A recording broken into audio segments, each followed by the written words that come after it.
Jika Anda nonton film ini, saya punya pesan sederhana. Satu, tolong jadikan film ini sebagai landasan untuk Anda melakukan penghukuman. Saya mau terlibat dalam film ini karena banyak orang yang akan makin paham bahwa memang telah terjadi kecurangan yang luar biasa sehingga pemilu ini tidak bisa dianggap baik-baik saja. Selain diajak oleh figur-figur yang saya hormati, tentu saja film ini dianggap akan mampu mendidik publik betapa curangnya pemilu kita dan bagaimana politisi telah mempermainkan publik pemilih hanya untuk memenangkan kepentingan mereka. Kecurangan ini jangan didiamkan atas nama kelancaran pemilu. Film ini adalah monumen, tagihan, monumen yang akan kita ingat bahwa kita punya peranan besar melahirkan orang yang bernama Jokowi.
Gibran ini belum, feeling politiknya kok belum,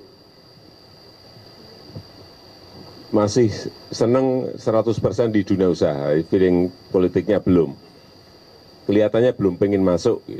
Kaisang apalagi masih seneng-senengnya buka sini, buka sini, buka sini. Yang saya lihat malah feeling politik sudah mulai masuk tuh Bobi. Pertama umur, yang kedua baru 2 tahun aja jadi wali kota. Yang logis saja lah. Kami Prabowo Subianto dan Gibran Rakabuming Raka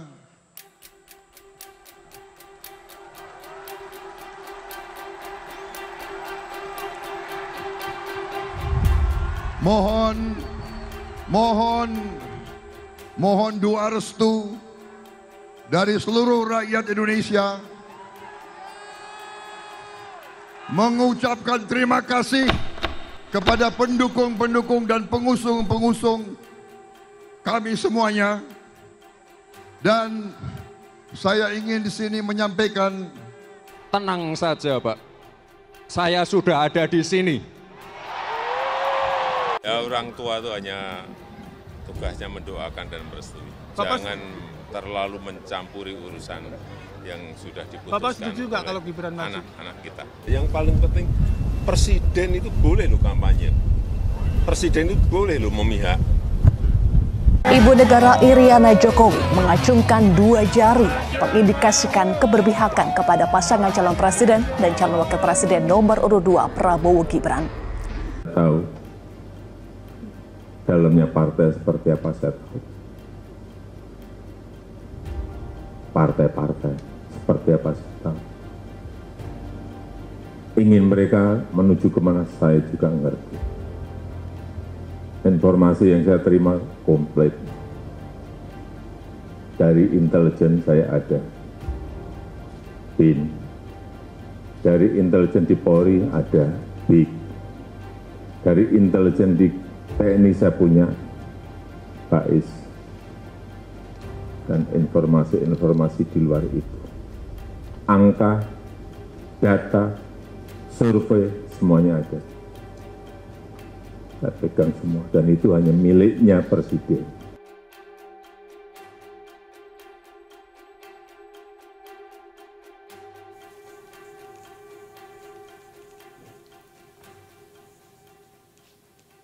Pemilu sebentar lagi akan dimulai, pemilu presiden dan pemilu legislatif.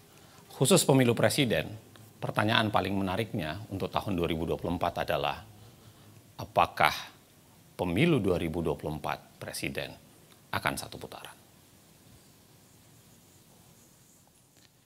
Kalau kita lihat angka yang ada, menunjukkan bahwa memang pasangan 02 yang di situ ada anak presiden sedang memimpin. Dan itu barangkali yang membuat mereka sangat getol untuk berkata, mereka mau satu putaran. Dan hampir semua survei mengatakan bahwa kita akan satu putaran.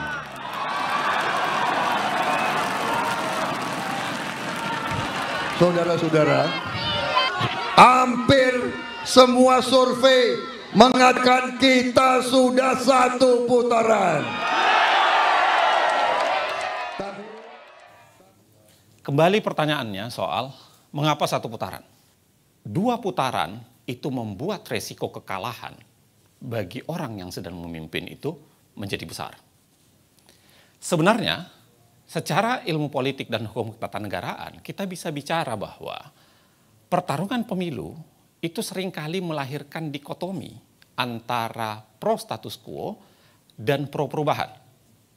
Antara orang yang jualannya adalah melanjutkan yang terdahulu dengan orang yang jualannya adalah ingin melakukan perubahan atau perbaikan secara mendasar. Dikotomi ini bukan khas Indonesia. Bisa terjadi di berbagai belahan negara, bahkan dalam tingkat yang lebih lokal, pernah terjadi dalam konteks Pilkada DKI Jakarta. Kalau Anda lihat Pilkada DKI Jakarta, menurut data survei, secara konstan sebenarnya pasangan Ahok dan Jarot yang kita ketahui didukung juga oleh Presiden Jokowi kala itu, senantiasa secara konstan memenangkan posisi paling atas dari semua survei. Kalau kita lihat hasil putaran pertama, memang Ahok dan Jarot itu memenangkan. Memimpin paling atas diikuti oleh Anies dan Sandiaga, serta kemudian Agus dan Silviana. Tetapi yang terjadi adalah putaran kedua, keadaan tersebut berbalik. Mengapa berbalik? Karena bersatunya kekuatan pengkritik atau bersatunya kekuatan yang melawan orang yang paling teratas itu, Anies dan AHY seakan-akan memiliki angka penjumlahan antara jumlah suara Anies dan AHY pada saat itu. Itu sebabnya kemudian pasangan lagi-lagi yang didukung oleh Presiden Jokowi, yaitu Ahok dan Jarot, harus kalah. Ada lagi yang harus Anda ingat bahwa ada yang namanya gerakan 4 jari. Gerakan 4 jari itu seakan-akan menjadi tawaran. Seakan-akan menjadi simbol bahwa ke depan dalam Pilpres kali ini adalah penggabungan kekuatan 01 dan 03 melalui gerakan 4 jari atau gerakan 04 ini. Pertanyaannya sebenarnya adalah, apakah syarat satu putaran hanya sekedar soal 50% plus 1? Pendapat Dr. Zainal Arifin Mokhtar sangat benar. Apalagi jika kita amati ketentuan Undang-Undang Dasar 1945. Pasal 6A ayat 3 Undang-Undang Dasar 1945 menjelaskan soal syarat satu putaran bagi seorang calon presiden dapat terpilih. Syaratnya adalah mereka harus memperoleh lebih dari 50% suara dan harus memenangkan sebaran wilayah dari 20 provinsi yang asalnya berasal dari setengah jumlah total provinsi di Indonesia. Yang saat ini sudah 38 provinsi, setengah lebihnya adalah 20 provinsi. Dan setiap kemenangan di 20 provinsi itu harus disertai kemenangan lebih dari 20% suara minimum di setiap provinsi.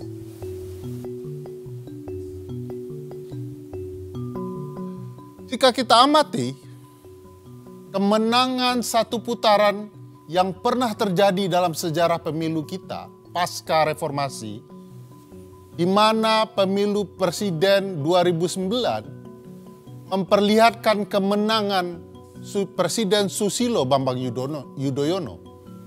Kita bisa melihat dari peta ini.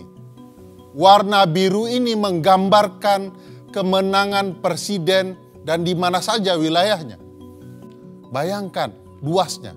Jadi tidak mudah bagi seorang calon presiden memenangkan 50% suara dalam satu putaran pemilu. 50% suara bukan faktor tunggal. Jika kita simak betapa pentingnya soal sebaran wilayah dibandingkan sebaran suara, kita bisa melihat Pulau Jawa. Pulau Jawa adalah pulau dengan populasi penduduk terbesar.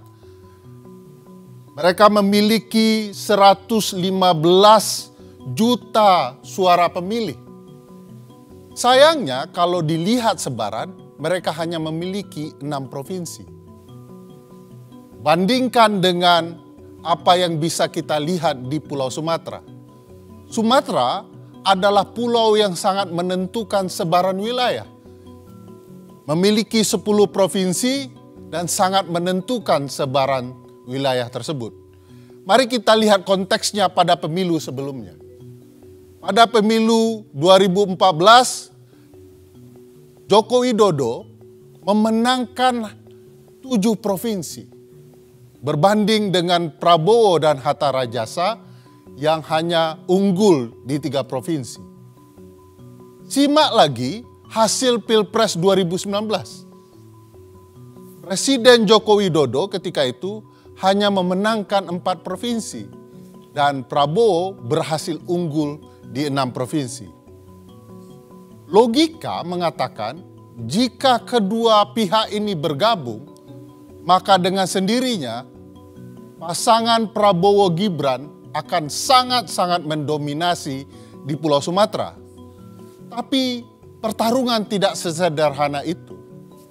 Hasil survei menunjukkan, hasil survei terkini yang dilakukan oleh CSIS, kalau kita baca hasil survei ini, maka pasangan Prabowo Gibran hanya mendominasi di sepertiga wilayah Provinsi Sumatera.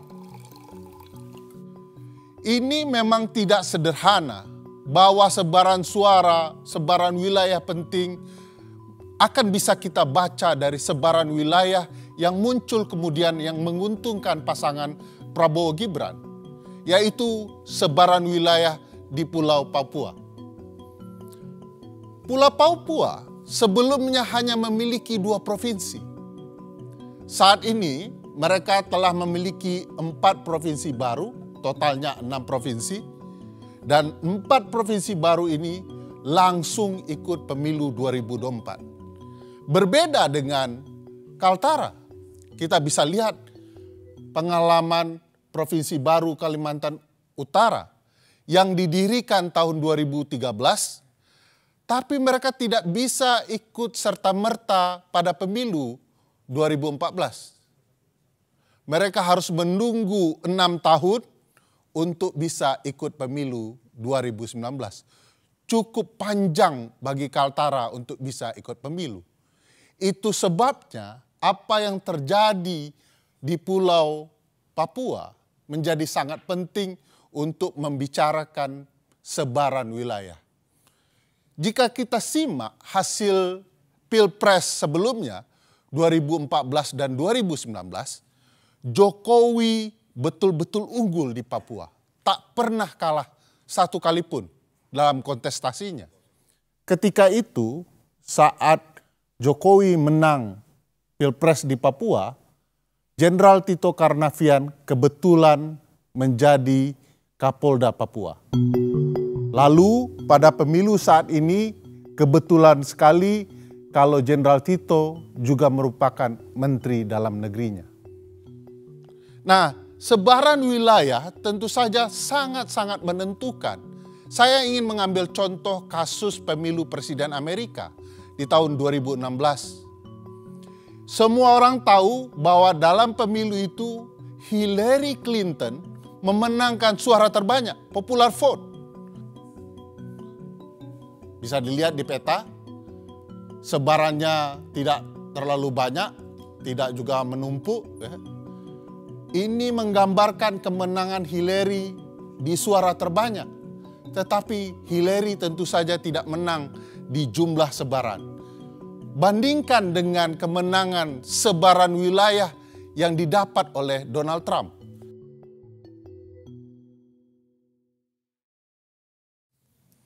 Bang Bro, sudah dari tadi? Siap, alhamdulillah Bang. Sehat Bang.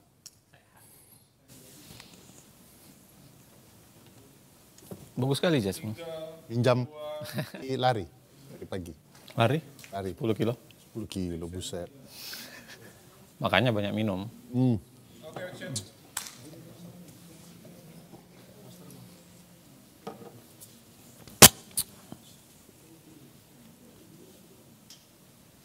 Tadi kita bicara soal betapa pentingnya sebaran wilayah. Sekarang kita mau bicara soal siapa penguasa di wilayah tersebut. Semenjak 2021, Presiden Joko Widodo sudah melakukan penunjukan kepada 20 penjabat gubernur di 20 provinsi. Kita bisa lihat di peta ini, warna orange menunjukkan sebarannya dari ujung Indonesia hingga Papua. Presiden berwenang menunjuk penjabat gubernur sekaligus memberikan pengaruh luar biasa dalam penunjukan penjabat bupati dan wali kota. Kewenangannya di Menteri Dalam Negeri yang kemudian mendapat restu dari Presiden. Gambaran ini menunjukkan sebaran penunjukan pejabat bupati wali kota sekaligus gubernur di seluruh Indonesia. Kita bisa lihat sebaran wilayahnya. Warna merah adalah bupati dan wali kota dan orange adalah gubernur dari seluruh Indonesia. Hanya saja kalau kita lihat peran dari Pak Tito Karnavian sebagai Mendagri dan restu dari Presiden dalam penunjukan penjabat kepala daerah, pada dasarnya mereka tidak mematuhi putusan Mahkamah Konstitusi. Mahkamah menentukan bahwa proses penunjukan pejabat haruslah dilakukan secara terbuka, transparan. Mereka harus kemudian mendengarkan aspirasi pemerintah daerah dan masyarakat daerah, sekaligus taat pembentukan peraturan teknisnya agar penunjukan itu dapat berlangsung dengan fair. Sebab itulah kemudian karena ini melanggar putusan MK, Komisi Informasi Pusat dan Ombudsman Republik Indonesia menyatakan bahwa penunjukan penjabat itu telah melakukan maladministrasi. Seluruh wilayah ini yang terdapat penjabat bupati, wali kota, dan gubernur, kalau kita lihat jumlah daftar pemilih tetapnya adalah sebesar 140 juta suara, yang ekuivalen dengan 50% lebih suara pemilih. Peran penjabat gubernur tentu saja sangat berpengaruh, dan siapa saja mereka.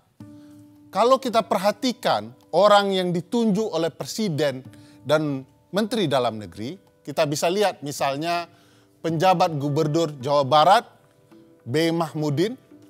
Beliau ini pernah menduduki jabatan sebagai Kepala Biro Kesekretariatan Presiden di 2016. dan kemudian menjadi deputi kesekretariatan presiden di 2021. Lain hal dengan penjabat gubernur Jakarta, sebuah wilayah yang sangat penting, Bapak Heru Budi Hartono merupakan kepala kesekretariatan presiden di 2017.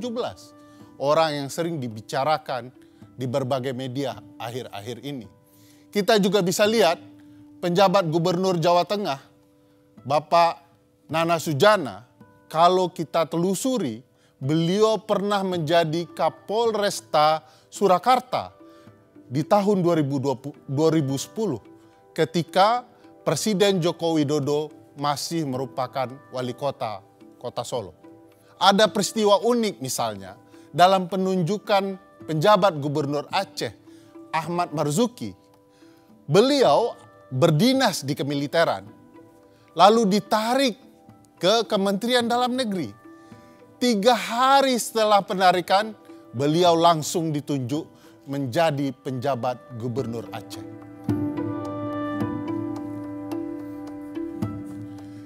Berbagai hal bisa kita lihat antara relasi penunjukan dan berbagai peristiwa ketidaknetralan penjabat gubernur atau pejabat lain di dalam pemilu. Saya mau ambil contoh kasus PJ Gubernur di Kalimantan Barat. Tapi jangan lupa pilih presiden yang memihak kepada pembangunan IKN. Ya, kalau IKN dibangun, pasti Kalimantan Barat ini maju. Ya, saya sudah menerima perencanaan IKN itu. Kalbar ini nanti maju. Sudah ada ring road yang saya lihat. Kalau presidennya jadi, ring road kita sehingga kita tidak macet. Dan banyak lagi yang dibangun untuk Kalbar, untuk mendukung ibu kota negara Nusantara. Lain dengan penjabat gubernur Kalimantan Barat, apa yang terjadi dengan penjabat gubernur Bali misalnya, kita bisa melihat bahwa penjabat gubernur melakukan perintah tindakan untuk mencabut berbagai spanduk, baliho, dan poster dari partai tertentu, bahkan calon presiden seperti Ganjar Pranowo. Sikap-sikap tidak netral itu juga terjadi di penjabat bupati dan wali kota. Saya ambil contoh apa yang terjadi dengan penjabat bupati Muna Barat. Video ini bisa menjelaskan. Ini jauh-jauh dari Jakarta hadir langsung di pertemuan kita hari ini. Ya, ini namanya Pak Laude Umar Bonte. Beliau calon anggota DPD RI. Ya. Ingat masyarakat saya, calon anggota DPD RI. Dan beliau adalah salah satu tokoh pemuda kita, orang Muna yang ada di Jakarta. Dan beliau juga sebagai ketua relawan Ganjar, pro Ganjar. Ingat, pro Ganjar. Hal yang sama mungkin bisa juga menjelaskan betapa tidak netralnya penjabat gubernur dalam berbagai hal. Misalnya contoh yang menarik apa yang terjadi di Sorong, Papua Barat. Penjabat Bupati Sorong, Yan Piet Moso, menandatangani fakta integritas dengan Kepala Badan Intelijen Daerah. Kesepakatan dalam fakta itu adalah bagaimana dia harus memenangkan calon Presiden Ganjar Pranowo sebesar 60%. Angka yang tidak main-main. Sebenarnya begini, sebenarnya kenapa wewenang kepala daerah itu potensial?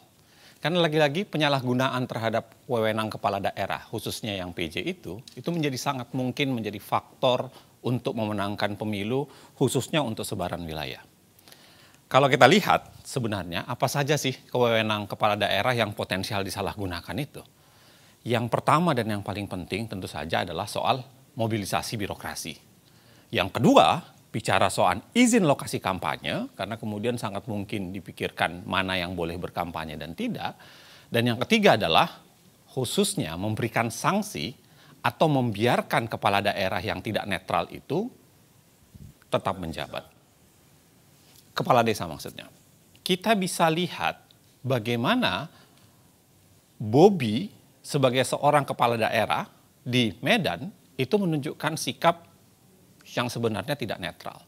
Dan kemudian sangat mungkin diterjemahkan itu adalah bagian dari upaya memobilisasi birokrasi. Pada saat yang sama, kita juga kita bisa lihat problem dari izin lokasi.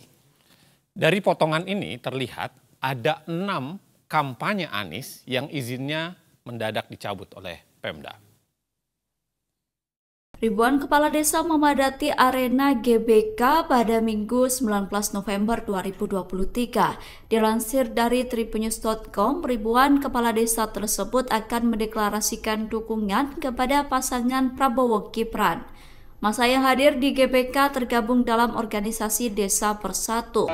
Bapak Prabowo dan Mas Gibran yang sedikit mau merespon. Buat kami tidak terlalu peduli dengan janji-janji calon presiden. Kami lebih peduli pada siapa yang mau peduli dengan desa. Jadi gitu kira-kira teman-teman, saya ucapkan banyak terima kasih. Kita akan lihat nanti apa yang akan disampaikan Mas Gibran.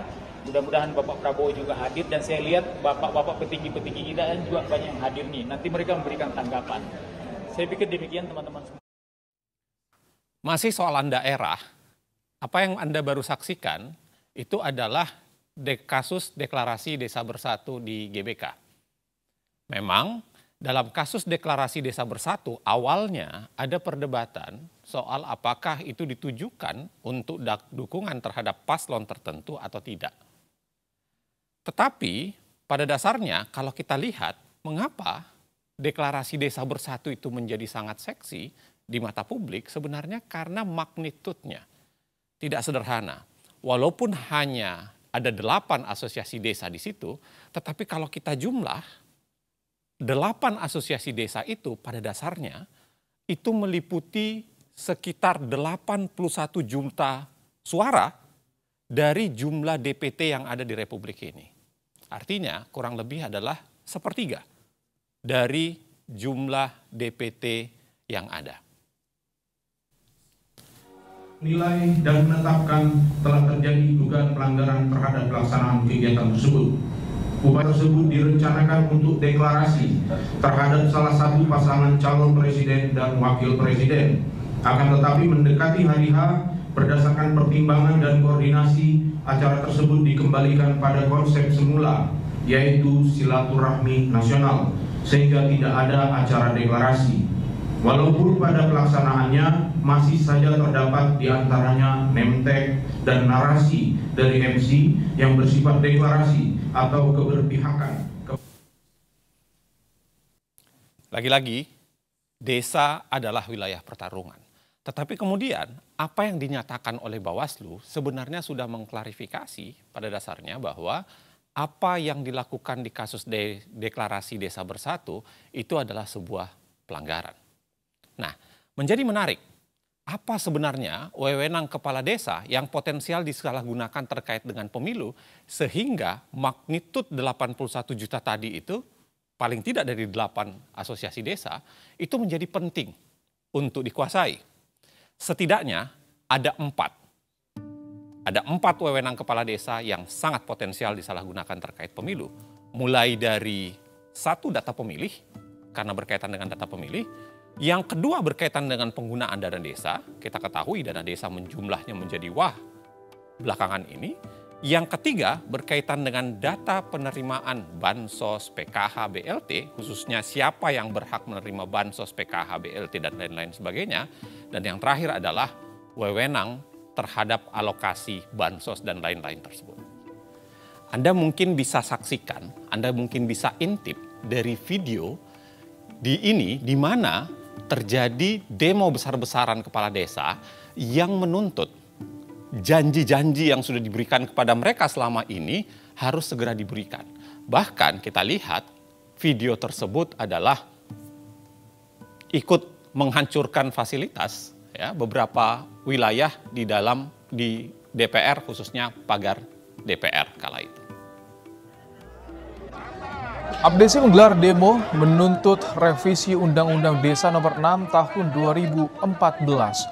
Ada 4 tuntutan yang disampaikan, yakni masa jabatan kepala desa, kenaikan anggaran dana desa menjadi 5 miliar rupiah, status perangkat desa dan desa sebagai otoritas. Mengapa kepala desa selalu menjadi subjek dan objek politisasi? Sederhana untuk menjawabnya. Karena selama ini kepala desa itu cukup banyak dijanjikan hal-hal tertentu.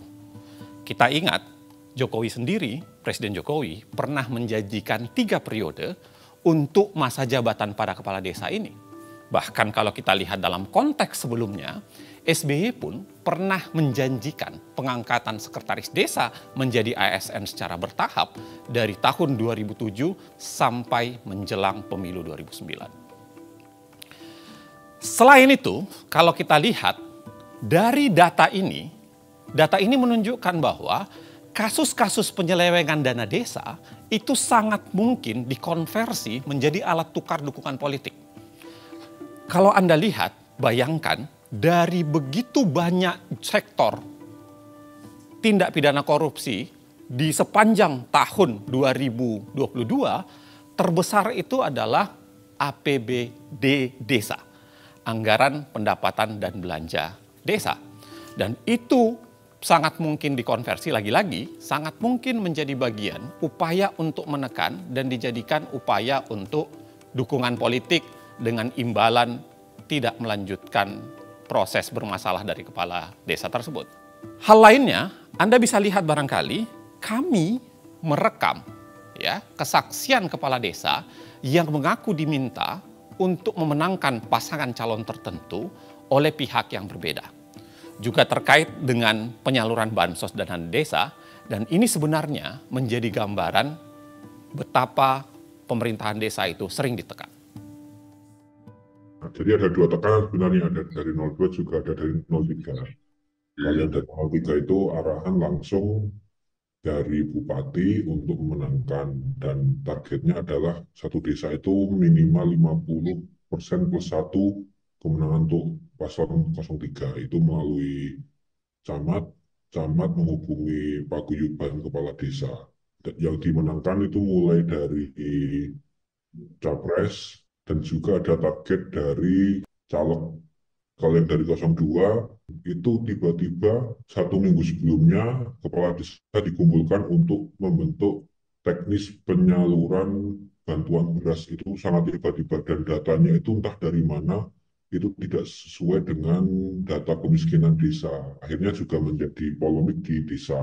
Itu yang bantuan dari pemerintah. Kemudian di hari yang sama saya dihubungi anggota kepolisian untuk meminta izin akan menggunakan balai desa untuk deklarasi 02. Waktu ada berita beberapa kepala desa yang tersangkut korupsi, tiba-tiba 3 kabupaten lain menjadi sasaran. Itu kita senantiasa diawasi Polda. Bahkan ketika kami dikejar laporan, kita harus menyiapkan laporan selama 2021 sampai 2023. Kita tiba-tiba diminta untuk menyiapkan laporan karena akan ada indikasi diperiksa oleh Polda.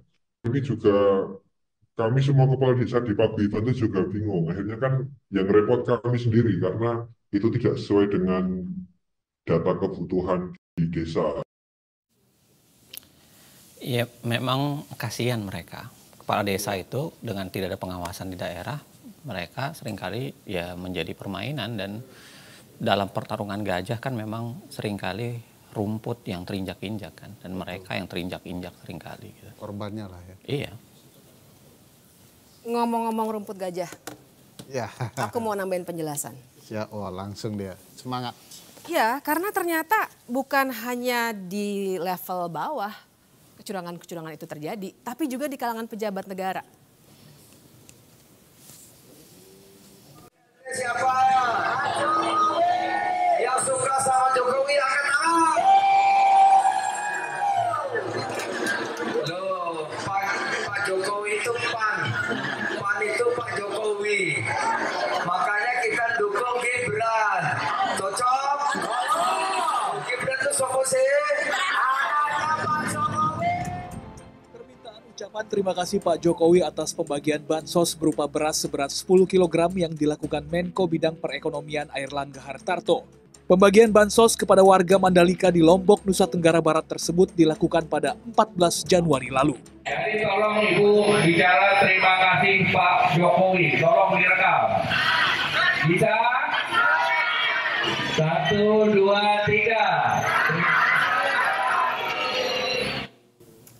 Hari-hari ini kita memang seringkali melihat begitu banyak bansos atau bantuan sosial dibagi-bagikan.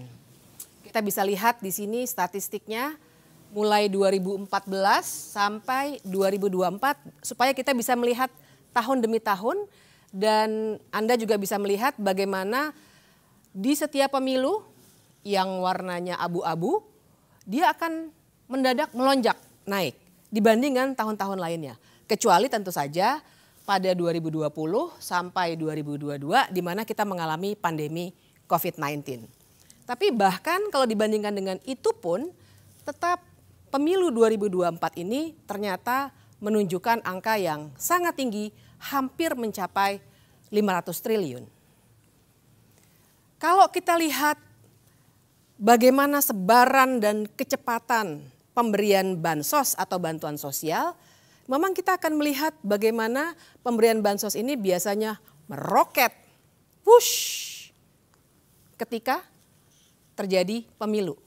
2008 santai, kemudian 2009 terjadi kenaikan, 2013 menjelang 2014 mulai rapat, kemudian 2019 kelihatan kerapatannya, kita semua bisa melihat di sini, sampai dengan pemilu 2024. Begitu rapat dan begitu banyak.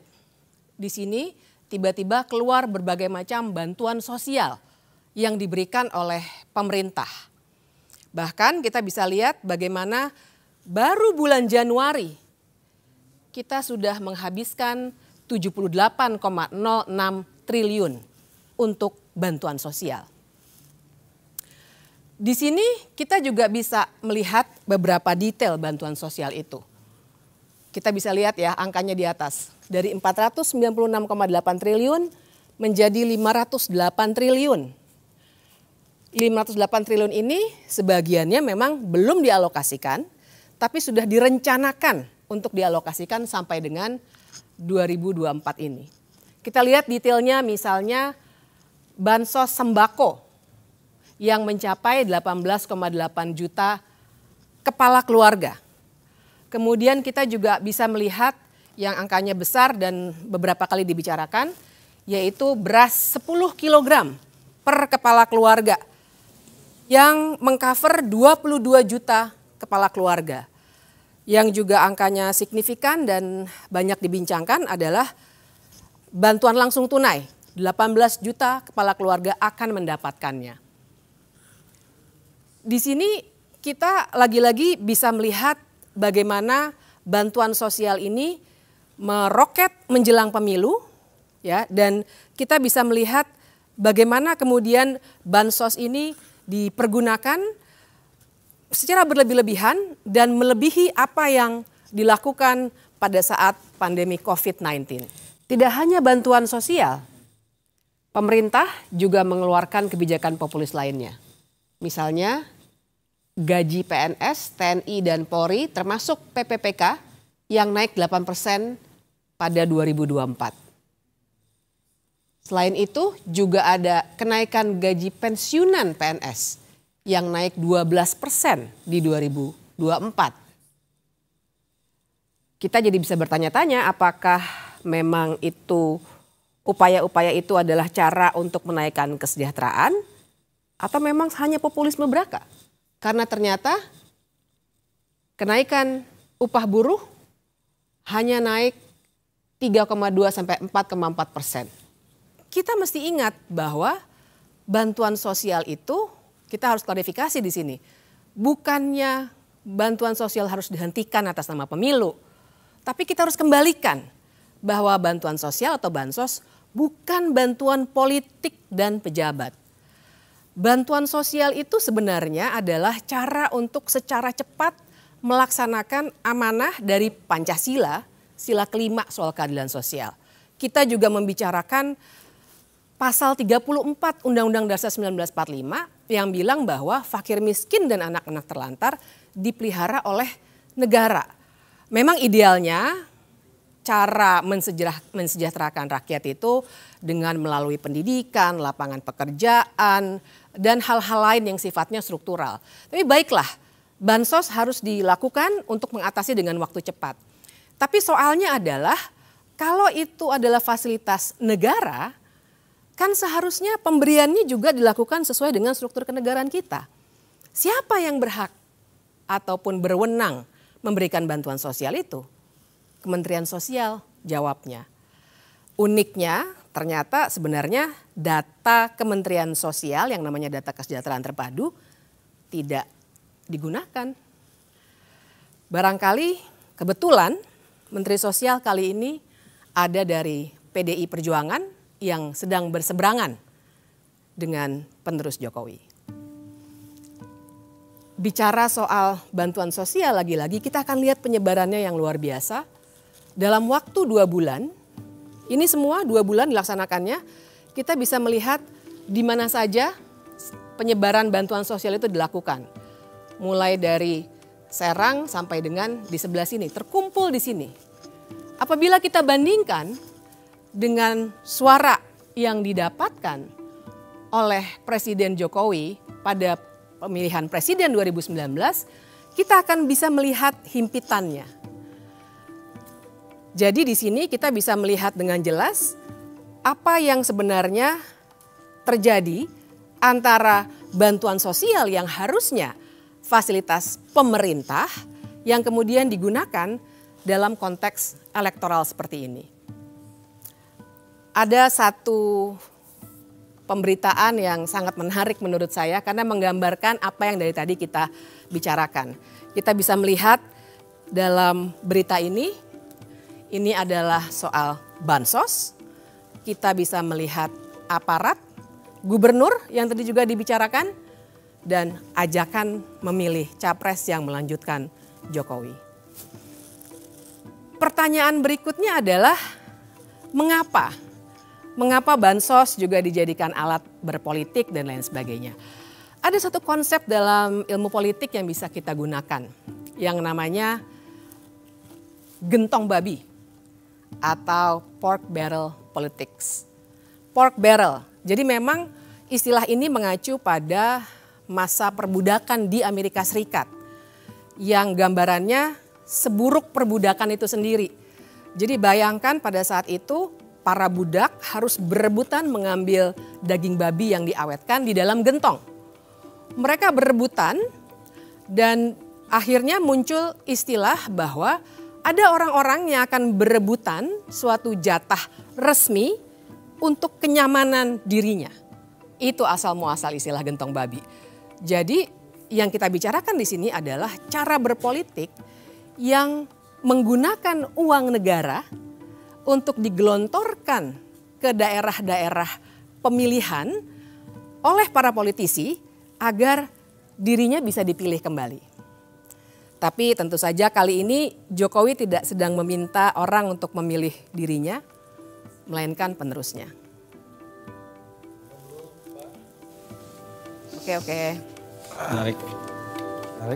Haus gara-gara gentong babi. Ambilin ya. Tadi yang lo omongin, Bib, itu aneh ya. Gentong babi, tapi kan yang nawar-nawarin itu pada para menteri ya. Kan ada tadi Erlangga sama itu dia. Zulhas. Persis. Jadi emang ada menteri-menteri. Coba ya, aku jelasin lebih lanjut ya. Kita mulainya dari gambar menteri-menteri ini. Karena memang kalau kita perhatikan, kenapa misalnya gentong babi itu bisa muncul? Karena sebenarnya kan gentong babi artinya dia resmi tuh.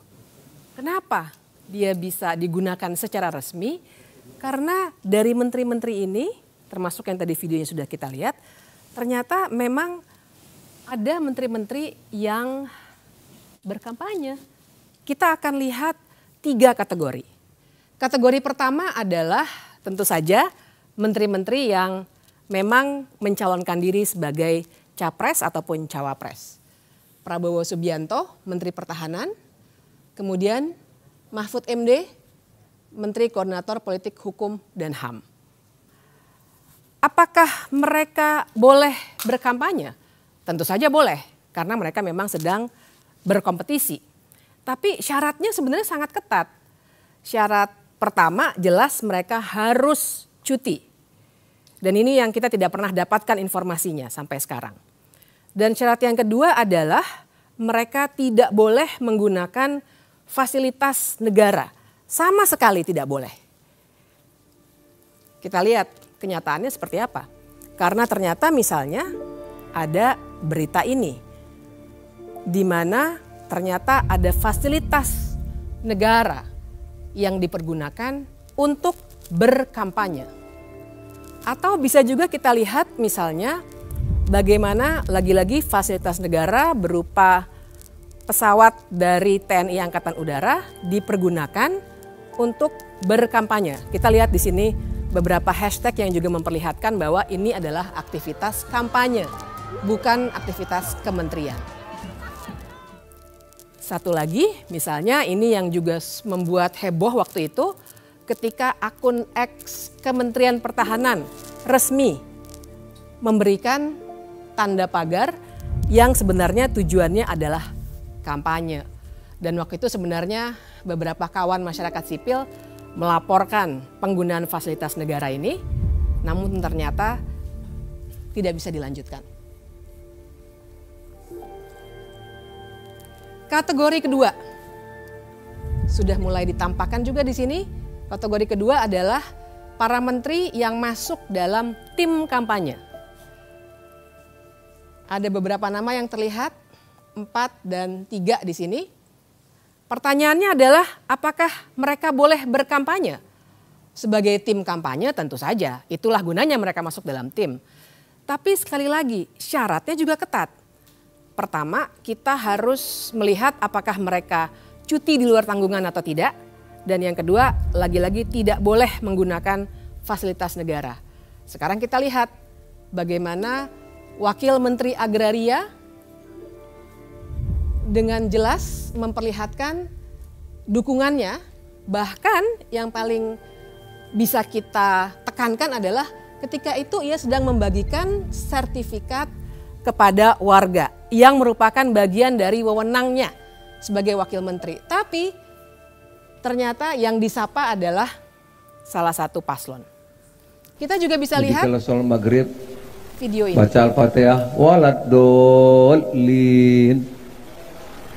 Ada yang diam sekarang Pak.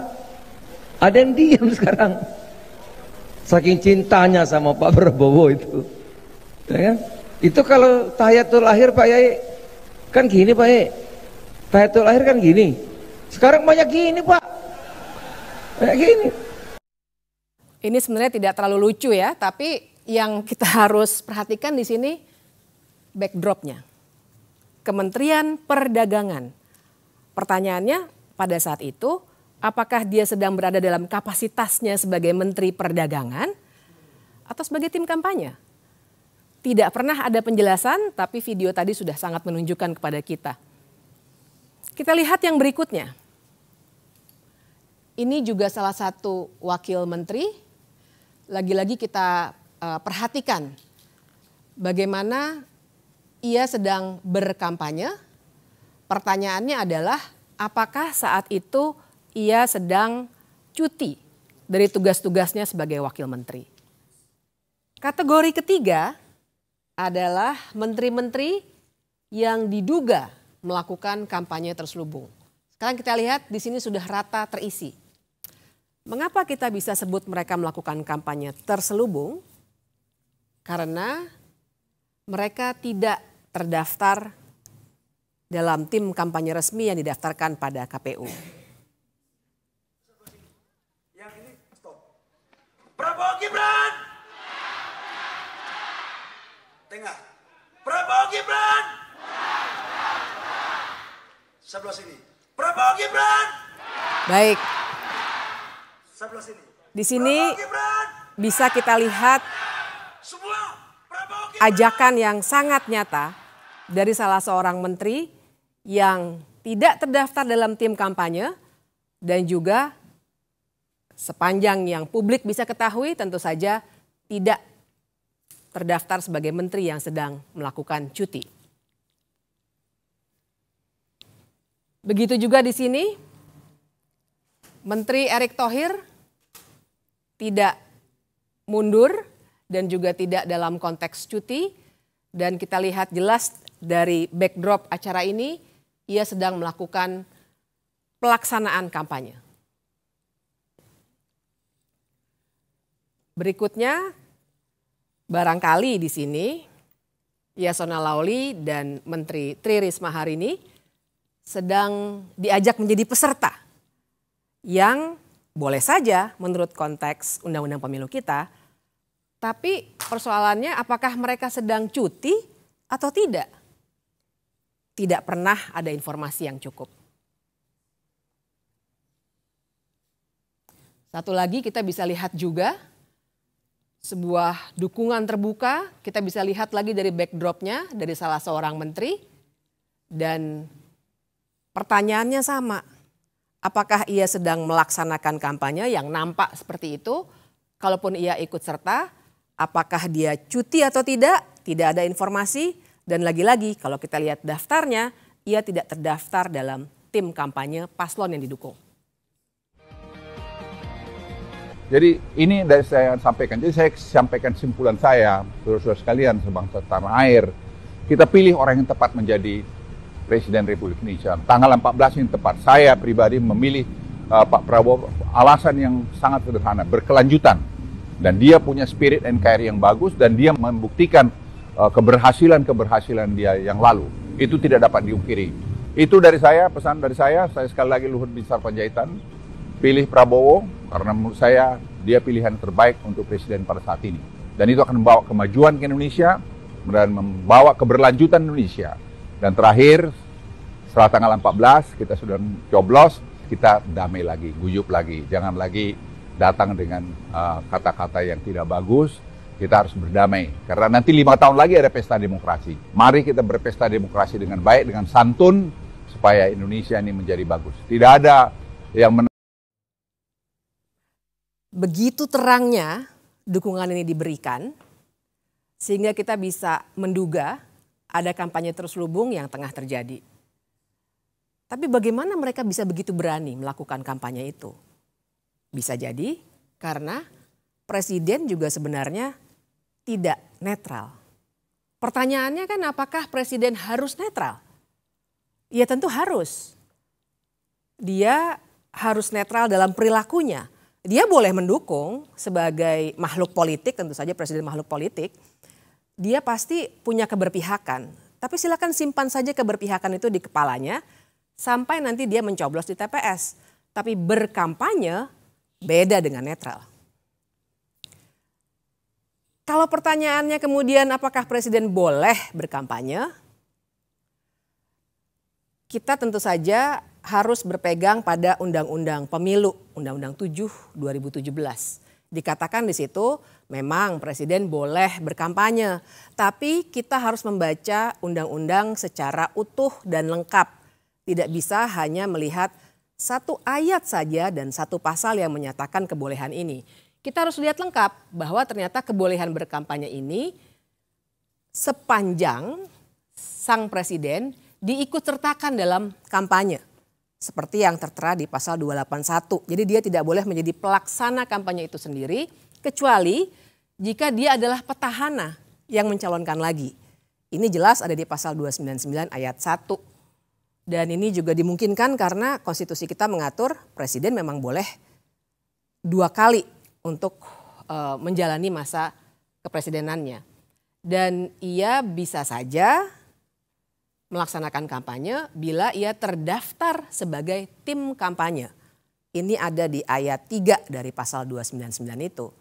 Tapi lagi-lagi syaratnya juga ketat. Tidak hanya kebolehan-kebolehan belaka. Syaratnya adalah dia harus mengajukan cuti di luar tanggungan negara. Dia juga tidak boleh menggunakan fasilitas negara kecuali pengamanan. Dan dia juga harus tetap memperhatikan tugas negara dan pemerintahan. Tapi yang paling penting semuanya pejabat negara, menteri, apalagi presiden sebenarnya dilarang melakukan tindakan yang merugikan ataupun menguntungkan salah satu paslon.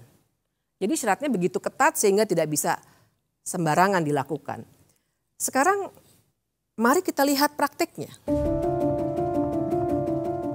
Di sini misalnya kita lihat jelas foto wajah presiden yang menjadi latar belakang sebuah poster kampanye. Kita juga bisa melihat yang berikutnya, lagi-lagi foto presiden ada untuk meminta orang-orang berkumpul dan melakukan konsolidasi akbar untuk sebuah partai. Yang berikutnya kita juga bisa lihat berbagai acara di mana presiden secara aktif dan juga dalam posisinya yang tidak cuti melakukan pertemuan-pertemuan dengan menteri-menteri yang duduk dalam koalisi paslon tertentu. Perbandingannya adalah mengapa menteri-menteri lainnya yang tidak tergabung dalam paslon tertentu itu tidak mendapat perlakuan yang sama. Apalagi kita juga punya satu foto yang begitu menghebohkan waktu itu, di mana presiden berdiri di samping menterinya yang menjadi calon presiden dan berada di fasilitas negara, yaitu lapangan udara Angkatan Udara di depan alutsista juga. Ia menyatakan dengan tegas bahwa presiden boleh berkampanye. Masih bicara fasilitas negara, kita juga bisa melihat mobil kepresidenan digunakan untuk mengkancungkan tanda dukungan. Sekarang semua penyalahgunaan wewenang ini, siapa yang sebenarnya bisa menindak? Kita punya Bawaslu.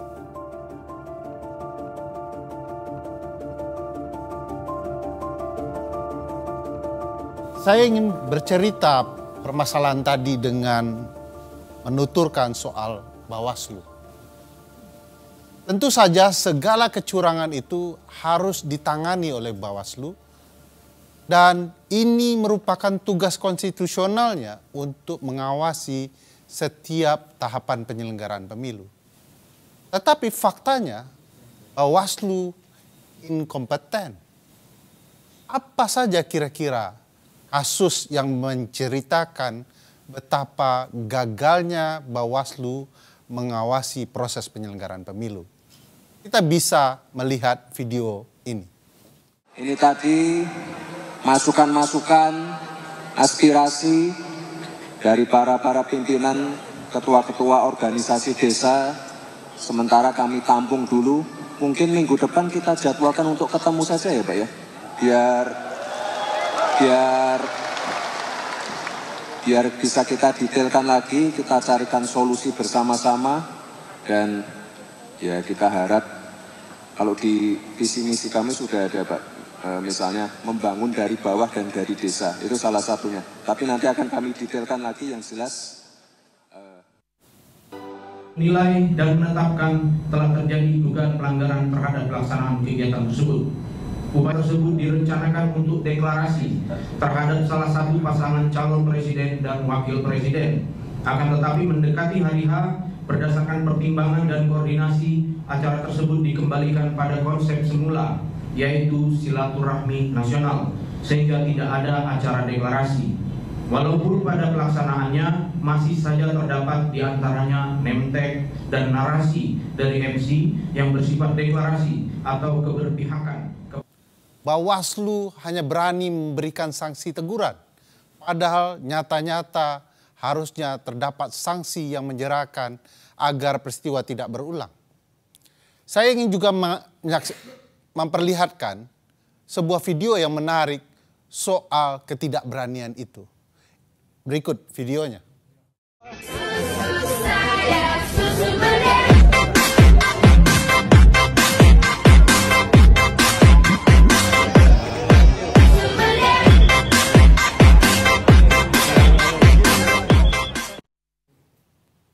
Kasus ini menarik karena Bawaslu RI tidak berani menanganinya, menyerahkan penanganan dan prosesnya di Bawaslu DKI Jakarta.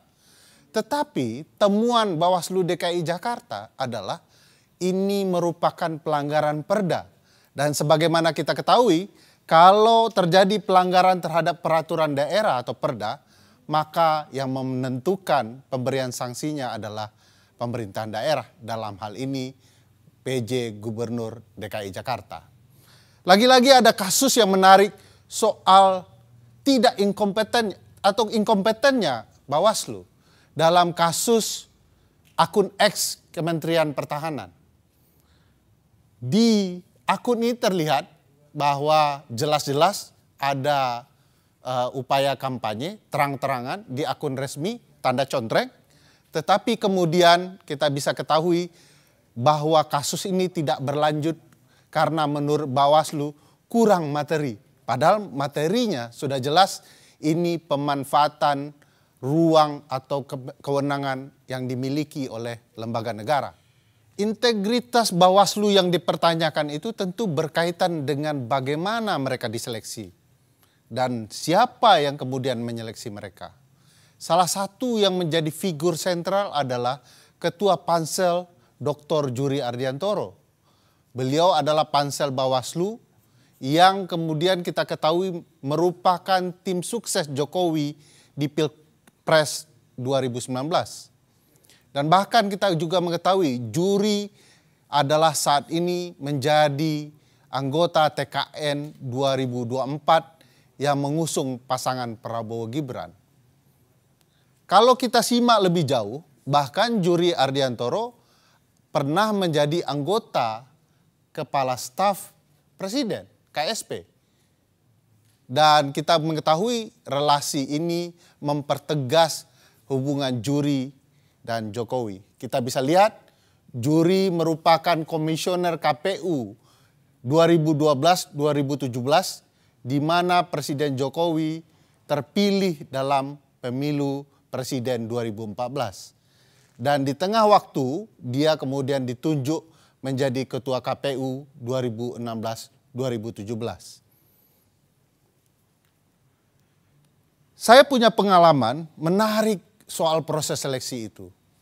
Sebagai salah satu anggota di sebuah WhatsApp grup teman-teman kepemiluan, beredar screenshot dan berbagai foto-foto yang kemudian membangun kecurigaan bahwa proses seleksi Bawaslu sudah ditentukan jauh hari sebelum kelolosannya. Dalam grup itu beredar screenshot foto-foto yang memperlihatkan nama-nama anggota Bawaslu yang lolos.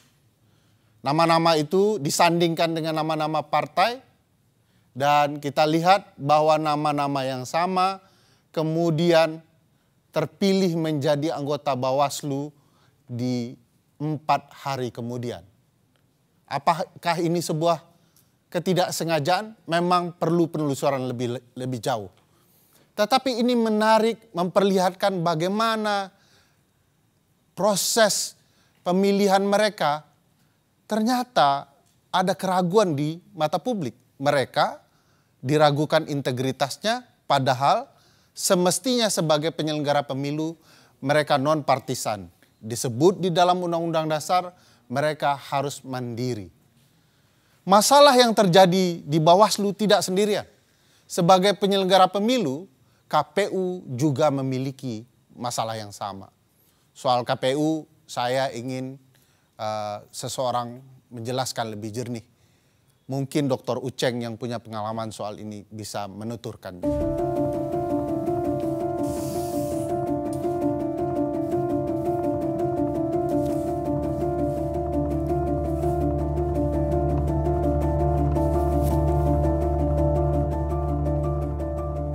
Sekarang kita bicara soal Komisi Pemilihan Umum.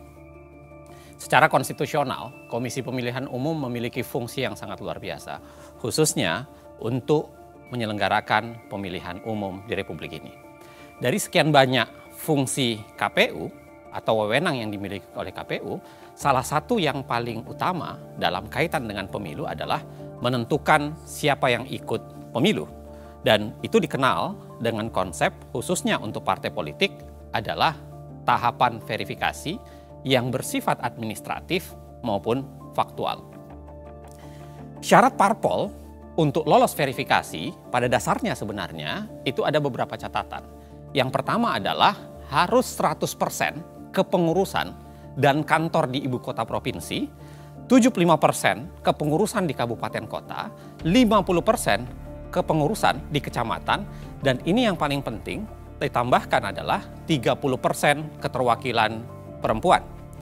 Dan itu pun sebenarnya minimal ya 100 atau maksud saya 1.000 orang dengan kartu tanda anggota per kabupaten kota. Mari kita periksa apakah syarat lolos verifikasi parpol ini dikerjakan KPU dengan baik. Kita kasih satu contoh, kasus Partai Gelora. Dalam kasus Partai Gelora yang lolos menjadi peserta pemilu, tetapi kalau kita lihat di lapangan ada begitu banyak kejanggalan. Kita lihat dari dokumen berita acara KPUD Murung Raya di Kalimantan Tengah yang menyatakan ada instruksi KPU agar mengubah status Partai Gelora dari tidak memenuhi syarat menjadi memenuhi syarat. Kalau kita lihat secara keseluruhan ya, Partai Gelora tidak memenuhi syarat, khususnya syarat soal 1.000 orang berkartu anggota di Kabupaten Murung Raya. Dari sampel uji petik yang dilakukan terhadap 114 kartu tanda anggota, Partai Gelora hanya memenuhi 85 orang yang terverifikasi punya kartu tanda anggota. Namun luar biasanya, partai ini tetap dinyatakan lolos. Tidak sekedar di Murung Raya, kasus Sangihe pun melihatnya menjadi menarik. Di kasus Sangihe, pengakuan salah seorang aparatur sipil negara telah melakukan kecurangan, mengubah verifikasi partai yang tidak lolos menjadi lolos. Jadi penyesuaian itu secara teknis bahwa memang men-NS sejumlah orang dan PNS untuk bisa mencapai syarat minimal di daerah masing-masing. Jika saya ulangi, pertanyaan mendasarnya adalah ada apa dengan Gelora? Kita harus ingat, Partai Gelora itu adalah partai yang didirikan oleh ex-PKS. Partai Keadilan Sejahtera.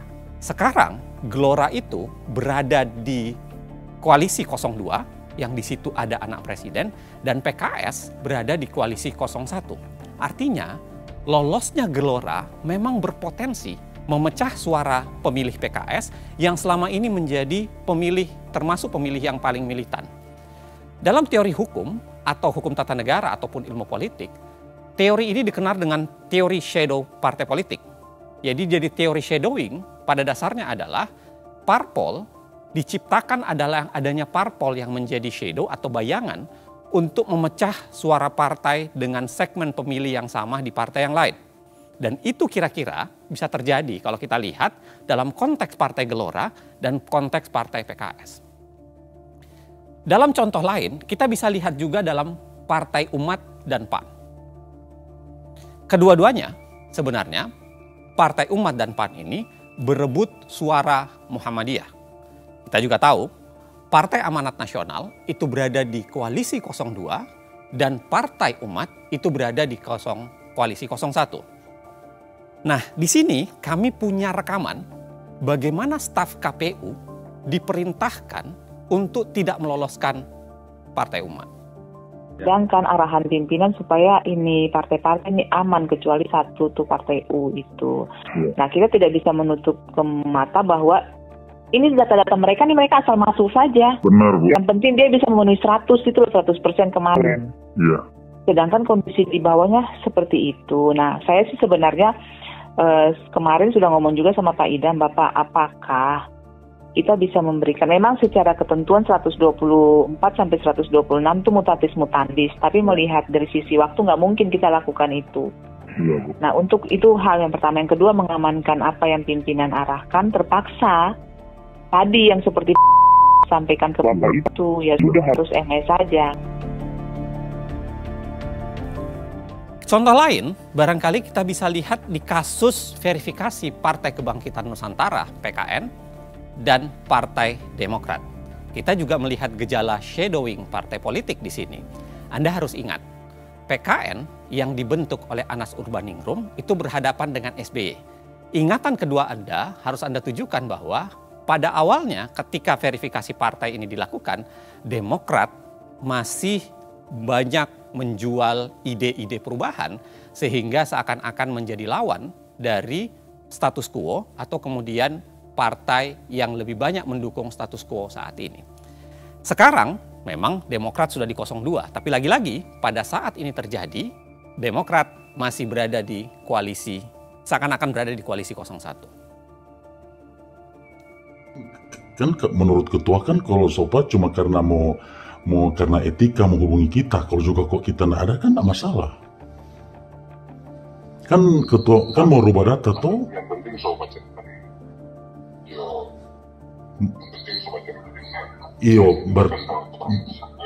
berarti ini mau manipulasi data dan ketua.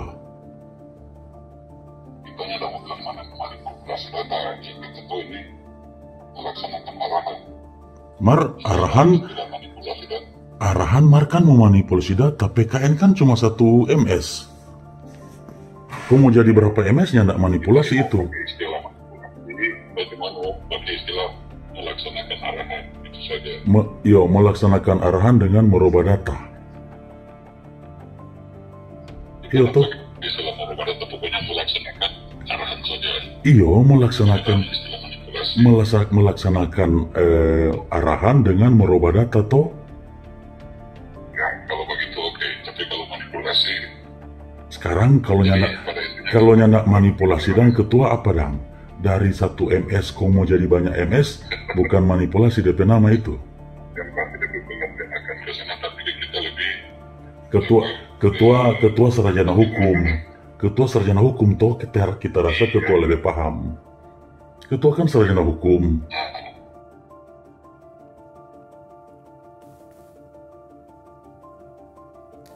Kasus KPU Minahasa Utara yang tadi Anda lihat sebenarnya itu menggambarkan betapa ada problem di sana. Tetapi menariknya memang sampai saat ini agak sulit kemudian melakukan verifikasi lagi terhadap kasus itu. Karena kita harus ingat Ketua KPUD Minahasa Utara sudah meninggal dunia pada bulan Juni 2022 akibat serangan jantung. Kalau kita lanjut lagi, kita tidak sekedar berbicara wilayah pelanggaran etik atau pelanggaran di wilayah penggunaan kewenangan KPU yang dimanipulasi dengan cara meloloskan atau tidak meloloskan partai tertentu, kita juga bisa bicara soal pelanggaran etik di tingkat individu. Di sini ada kasus di mana Ketua KPU Hashim Asyari itu punya relasi khusus dengan wanita emas.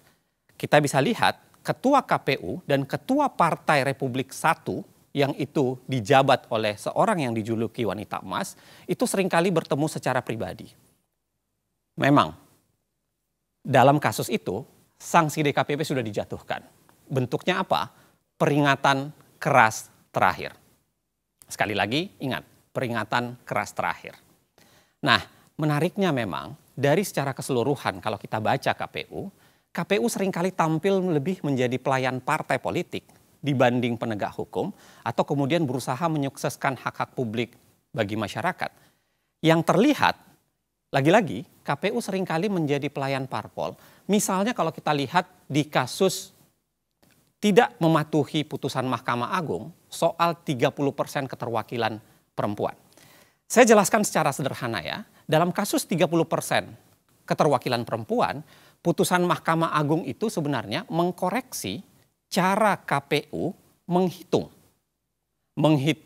bagaimana yang dimaksud 30% keterwakilan perempuan. Karena pendekatan yang keliru itu membuat keterwakilan perempuan tidak bisa maksimal. Itu yang membuat banyak orang yang kemudian mengajukan ke Mahkamah Agung dan Mahkamah Agung akhirnya memutuskan dan menyatakan bahwa harusnya KPU melakukan koreksi terhadap itu. Dan itu tidak pernah dikoreksi secara langsung oleh KPU. Hal yang sama masih soalan tidak mematuhi putusan Mahkamah Agung. Dalam kasus napi koruptor, kejadian pun relatif terjadi sama.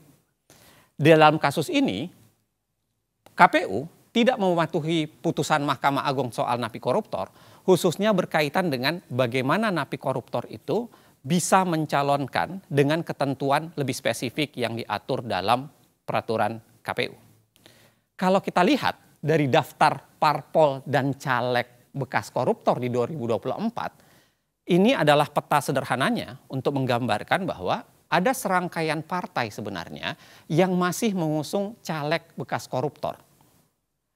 Dan itu hampir tersebar di semua partai yang berkontestasi di pemilu kali ini. Apa yang saya mau jelaskan sesungguhnya adalah sederhana. KPU tebang pilih dalam menjalankan putusan pengadilan. Putusan Mahkamah Agung diabaikan soal perempuan dan soal keterwakilan, soal caleg koruptor. Tetapi yang menarik, putusan Mahkamah Konstitusi soal Gibran langsung dijalankan dengan cepat. Saat anak presiden mendaftar, KPU belum membuat peraturan baru. KPU tidak merevisi aturan Komisi Pemilihan Umumnya. Tapi pendaftarannya diterima dan Gibran buru-buru disahkan sebagai calon wakil presiden.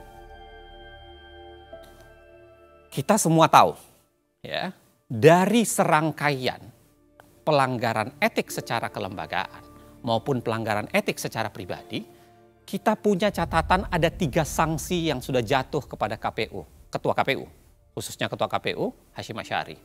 Pada April 2023 dalam kasus wanita emas, tadi saya sudah ingatkan, sanksinya adalah peringatan keras terakhir. Geser sedikit dalam kasus keterwakilan perempuan, sanksi yang dijatuhkan terhadap Ketua KPU adalah peringatan keras. Dan lanjut lagi di Februari 2024 di kasus pencalonan anak presiden dengan jalur khusus itu, dengan jalur cepat itu, sanksi yang dijatuhkan adalah peringatan keras terakhir. Kadang-kadang ini memang membingungkan. Apa maksud kata peringatan keras terakhir itu? Apakah setelah terakhir di bulan April masih ada terakhir di bulan Februari 2024? Sederhana untuk menggambarkannya, sebenarnya ada apa dalam konstruksi kita membangun sistem penegakan hukum dalam wilayah pelaksanaan pemilu di Republik ini. Tapi yang paling penting sebenarnya, saya mau bilang bahwa keputusan DKPP dan apa yang terjadi di KPU, apa yang terjadi di Bawaslu, dan semua drama yang terjadi belum puncaknya. Ada lembaga yang namanya Mahkamah Konstitusi sebagai tembok pertahanan terakhir dalam menegakkan konstitusionalisme di Indonesia, dan ternyata dia ikut dalam proses bermasalah itu.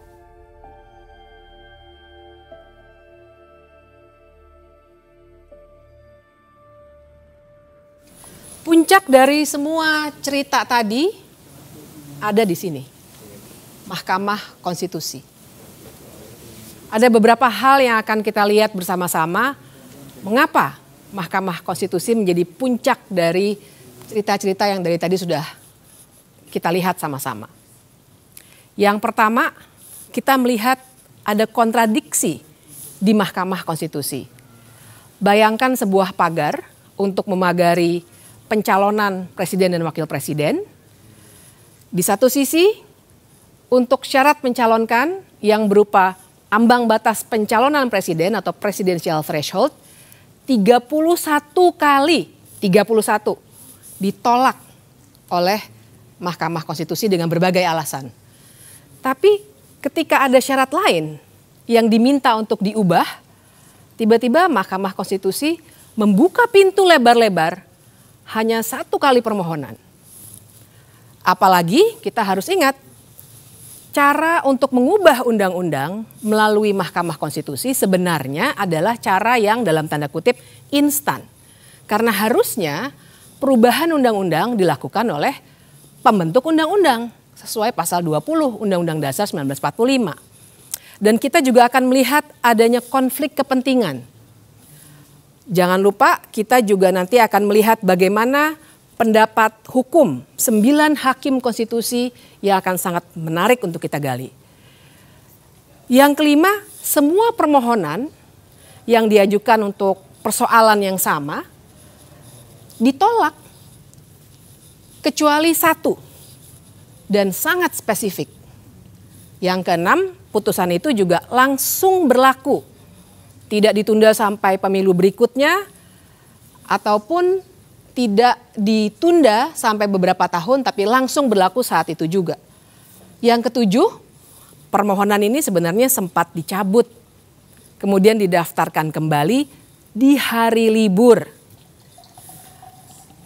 Lalu kita juga harus bicara soal fakta bahwa ada Majelis Kehormatan Mahkamah Konstitusi atau MKMK yang sudah memutuskan bahwa ada pelanggaran etik berat oleh Ketua Mahkamah Konstitusi yang adalah paman dari Gibran.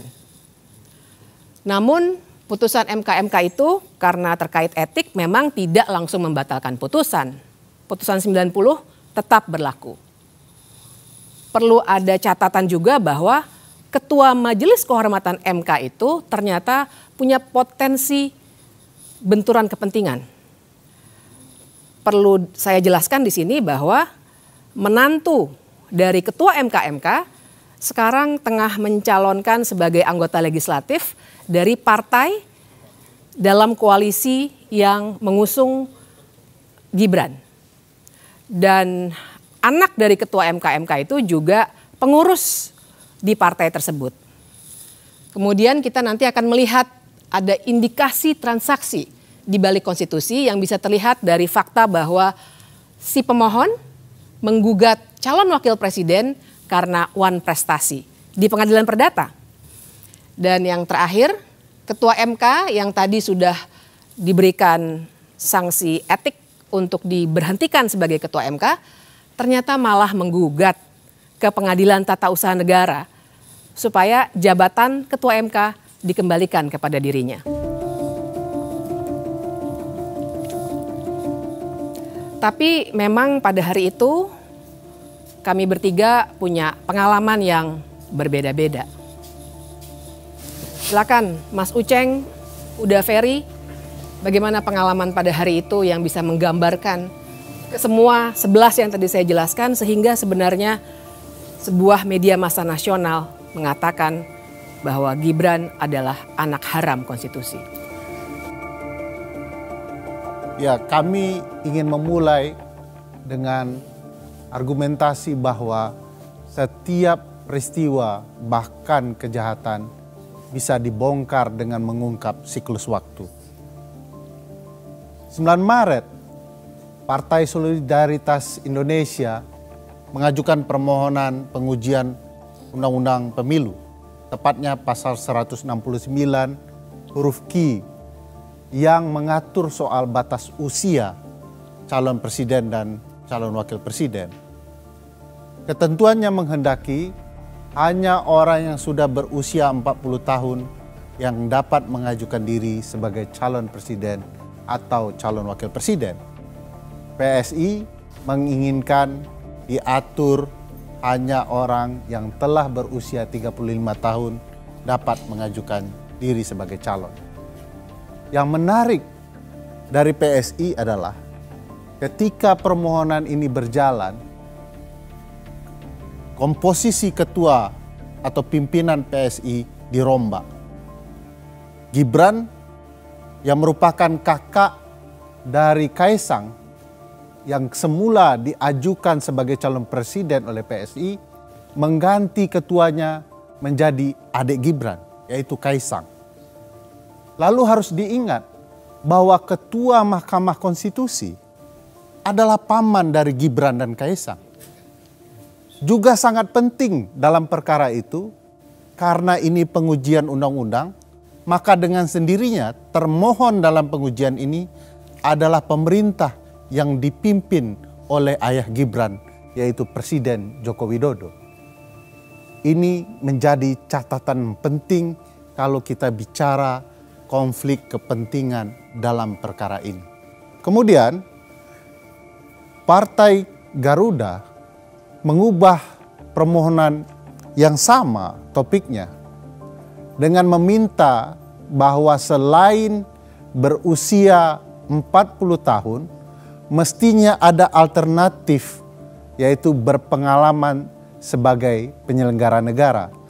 Permohonan mereka dimasukkan tanggal 2 Mei. Tanggal 5 Mei, seingat saya ada 5 kepala daerah juga masuk. dengan logika yang kurang lebih sama. Tetapi bedanya adalah mereka sekaligus berpengalaman sebagai penyelenggara negara karena mereka adalah 5 kepala daerah yang sudah menjabat atau sedang menjabat di pemerintah daerah. Tidak lama kemudian, sebenarnya rentangnya cukup jauh sebenarnya, sekitar 3 bulan kemudian, ada Almas Sakibiru yang memasukkan permohonan baru dengan bahasa bahwa seorang yang bisa dicalonkan sebagai presiden atau wakil presiden itu sekurang-kurangnya harus berpengalaman sebagai kepala daerah. Tanggal 29 Agustus, sidang terakhir permohonan PSI, Partai Garuda, dan 5 kepala daerah dilangsungkan oleh Mahkamah Konstitusi. Dan saya ingat betul pada hari itu saya hadir di ruang sidang sebagai ahli untuk salah satu pihak terkait. Orang sering bilang saksi ahli, tapi yang benar ahli. Saya hadir dalam sidang menyampaikan pandangan saya, dan waktu itu sebagai ahli biasanya ada dialog dengan para hakim dan semua yang ada di situ yang formal. Sebenarnya terbaca bahwa hakim-hakim punya indikasi akan menolak 3 permohonan ini. Karena mereka melihat, dan ini baik secara umum, bahwa masalah syarat kepala daerah itu bukan wewenang Mahkamah Konstitusi, melainkan memang wewenang pembentuk undang-undang. Itu adalah sidang terakhir karena setelah itu biasanya akan ada penyerahan kesimpulan, kemudian rapat permusyawaratan hakim, kemudian putusan dibacakan. Kami masih menunggu-nunggu karena perkara ini tentu saja sangat menarik. Agak luput dari perhatian kami, ternyata pada 5 September ada pemeriksaan pendahuluan untuk permohonan Almas. Dan setelah itu, seperti normalnya prosedur di Mahkamah Konstitusi, ada perbaikan permohonan dari Almas. Kita bisa geser ke tanggal berikutnya pada 12 September. Almas memperbaiki permohonannya, kira-kira begini konstruksinya. Tetap 40 tahun sebagai syarat dalam pasal 169 huruf Q Undang-Undang 7 2017 itu, kemudian ditambahkan atau jadi alternatif atau berpengalaman sebagai kepala daerah baik di tingkat provinsi maupun kabupaten garis miring kota.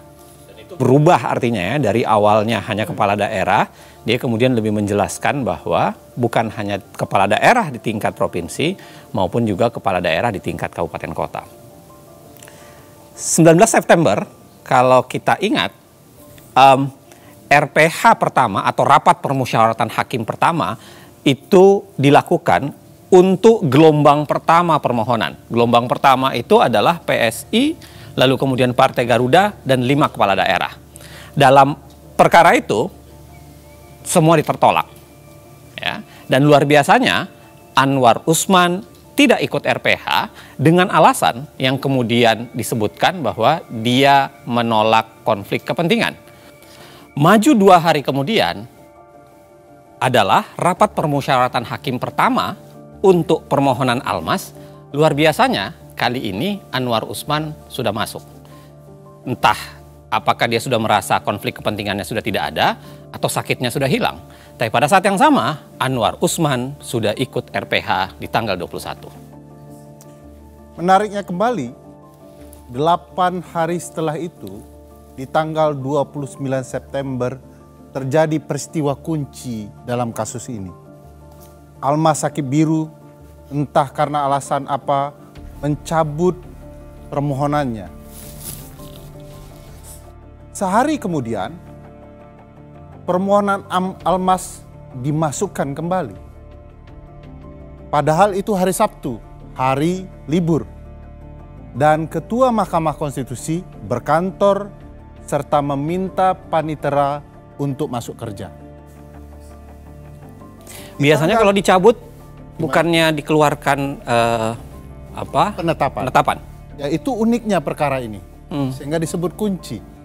Seharusnya ketika penetapan atau pencabutan dilakukan, penetapan dikeluarkan, dilakukan pembacaan sidang penetapan pencabutan perkara. Anehnya itu tidak terjadi. Malah kemudian digelar sidang yang berbeda di tanggal 3 Oktober. Disebut berbeda karena sidang ini disebut sebagai sidang konfirmasi permohonan. Almas kemudian menyatakan bahwa sebenarnya dia tidak punya keinginan mencabut, tetapi itu keinginan kuasa hukumnya. Dan pada saat yang sama, sidang konfirmasi permohonan tidak ada dalam hukum acara. Di dalam hukum acara MK.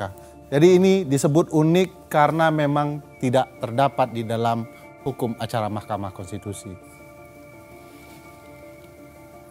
Nah, setelah praktik tidak ada dalam hukum acara itu, karena kasus Almas tetap dilanjutkan atau permohonan Almas tetap dilanjutkan, masuklah RPH kedua permohonan Almas.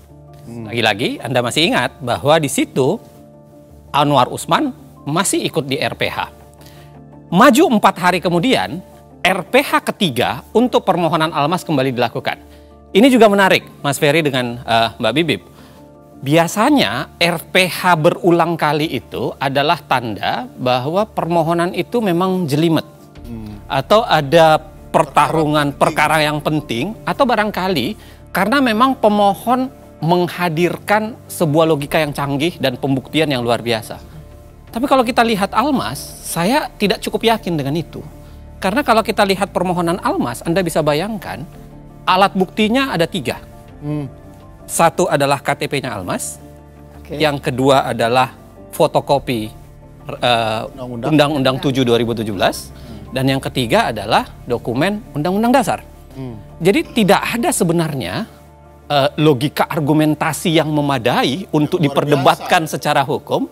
Kalau kemudian menjadi menarik kalau kemudian harus ada 3 RPH untuk membahas permohonan Almas. Dan nggak ada sidang ya, Bang Uceng? Sama sekali tidak ada sidang. Jadi nggak ada saksi, nggak ada ahli. Tidak ada sidang. Jadi tidak pernah dibuka sidang. Yang ada adalah hakim sibuk memperdebatkan permohonan Almas saja, tapi tidak pernah membuka itu ke publik, dan itu dilakukan berulang kali. Karena sidang substansi kan sudah selesai ya? Iya.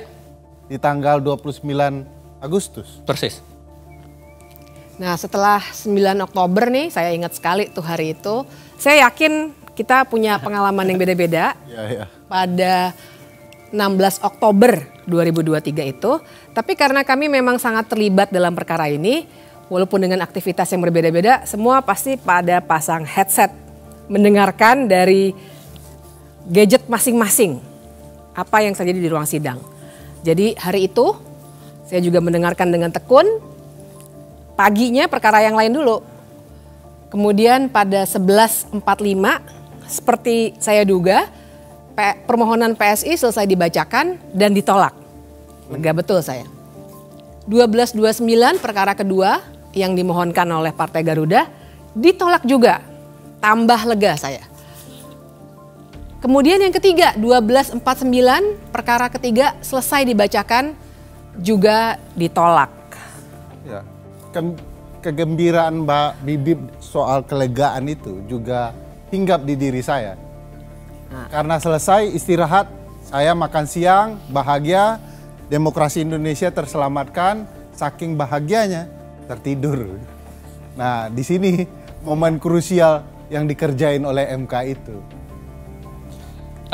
Di hari-hari yang sama ini saya ingat saya berangkat dari Jogja pagi. Karena memang ada acara di Jakarta, ada beberapa acara di Jakarta. Dan sebuah koran nasional itu minta saya nulis soal putusan ini. Makanya kenapa kemudian di bandara saya mendengarkan, lalu kemudian begitu nyampe di Jakarta, sudah istirahat makan siang, saya tahu putusannya, tapi saya mendengarkan kembali melalui siaran ke belakangnya gitu, dari siaran YouTube. Dan ya saya persis bayangan saya sebenarnya permohonan ini ditolak. Hanya saja saya agak khawatir sebenarnya. Ini nggak sepenuhnya saya merasa gembira. Karena saya kasih bocoran aja. Jadi beberapa hari sebelumnya ada 2 peristiwa sebenarnya yang membuat saya agak khawatir. Yang pertama adalah karena di sebuah podcast ada seorang politisi yang bercerita dengan lantang bahwa putusan ini akan berubah dengan ya agak mirip dengan permohonannya Almas. Sebut saja Bambang Pacul. Bambang Pacul, ya, dalam sebuah podcast. Dan yang kedua, bocoran ini sebenarnya sudah keluar di kalangan wartawan. Jadi beberapa wartawan itu sudah mulai bercerita bahwa permohonan ini akan dikabulkan dengan alasan yang agak mirip Almas. Itu yang membuat saya, walaupun ini semua ditolak, saya tetap merasa was-was bahwa jangan-jangan terjadi arus balik di pasca makan siang. Gitu. Nah, kebahagiaannya Ferry itu sebenarnya beralasan sih.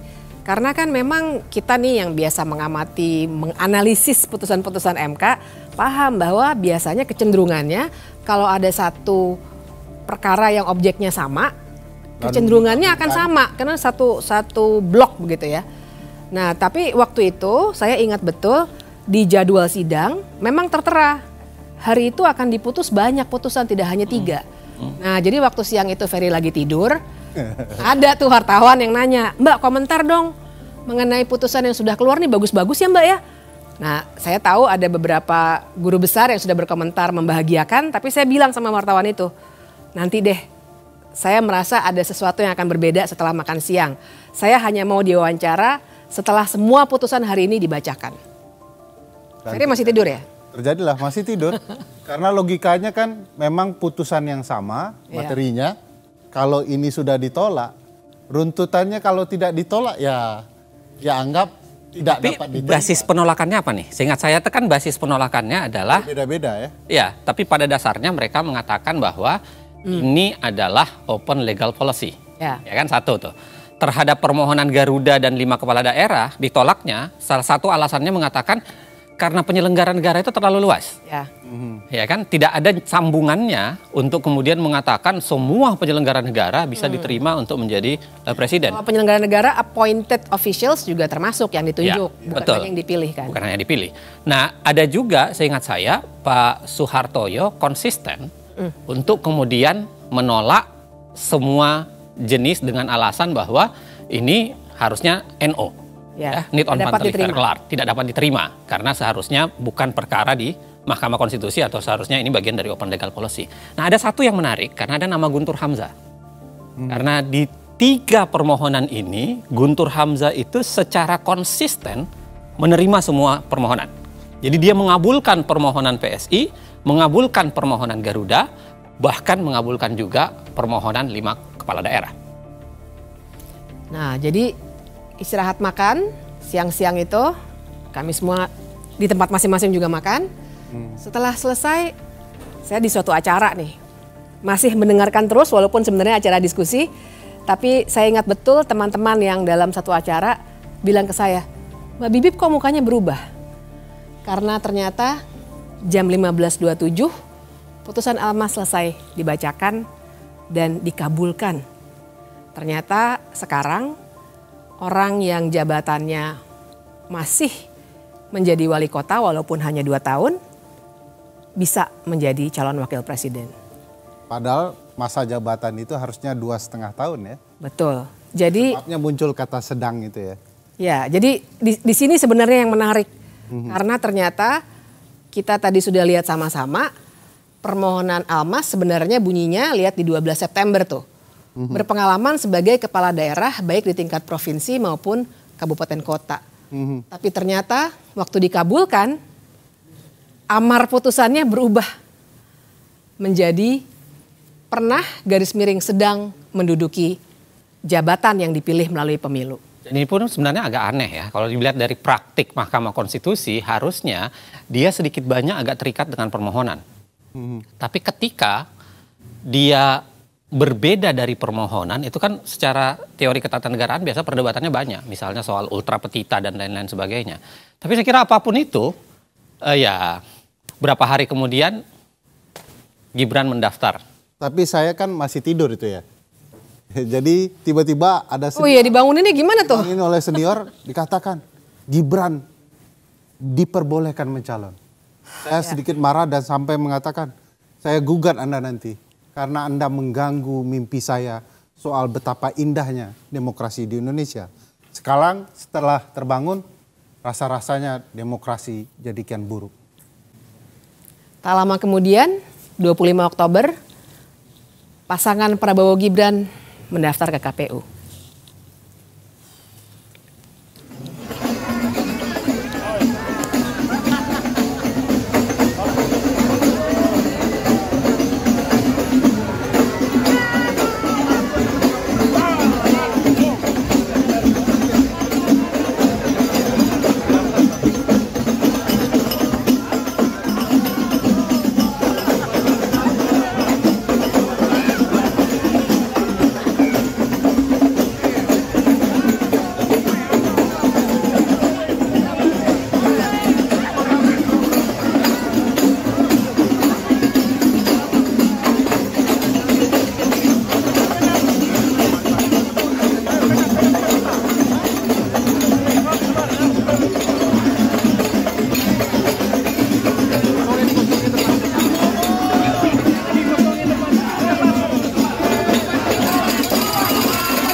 Tapi memang kita harus lihat dinamika putusan ini dengan segala kekecewaan yang sudah kita rasakan sama-sama. Kita bisa melihat ada apa sebenarnya di balik putusan nomor 90 itu. Kalau digambarkan secara luas kira-kira kan seperti ini. Ada 9 orang hakim Mahkamah Konstitusi. Kita lihat dulu dari yang mengabulkan. Ada 3 orang yang mengabulkan di sini. Anwar Usman, Ketua Mahkamah Konstitusi yang juga paman Gibran.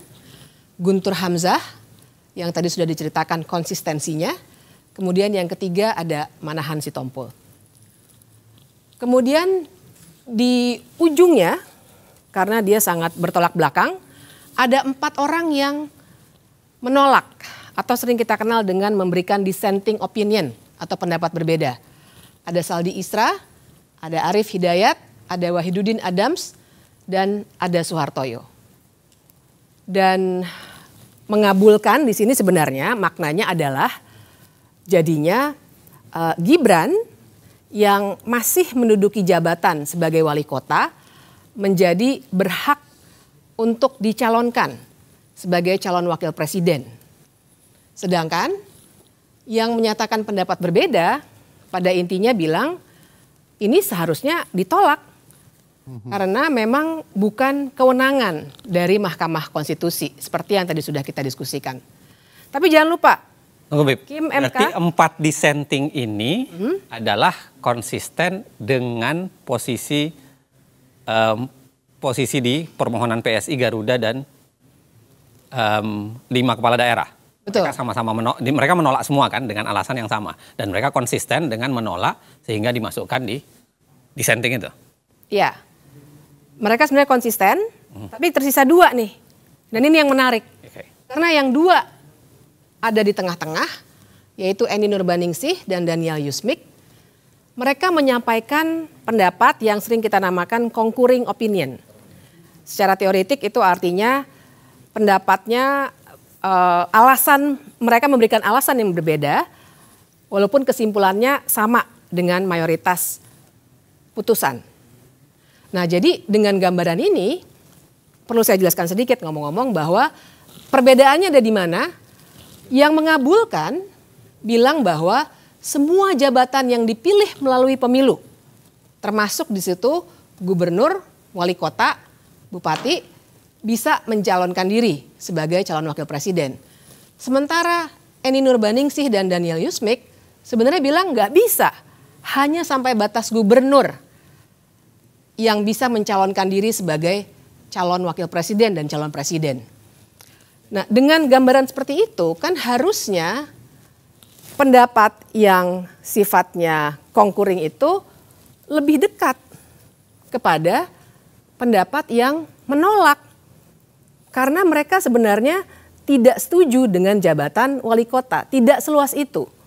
Tapi ternyata yang diputuskan, mereka yang berpendapat berbeda dikelompokkan ke dalam kelompok yang mengabulkan.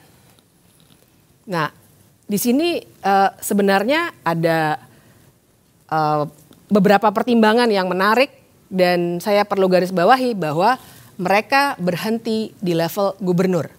Sementara putusan mengabulkan untuk semua jabatan yang dipilih melalui pemilu. Izin, Saya mau jelaskan ya, saya mau coba menggambarkan betapa pergeseran-pergeseran para hakim ini. Saya boleh ya, saya pakai gambaran secara sederhana ya, untuk menggambarkan bahwa ini menarik melihat pergeseran hakim per hakim ya dalam putusan ini.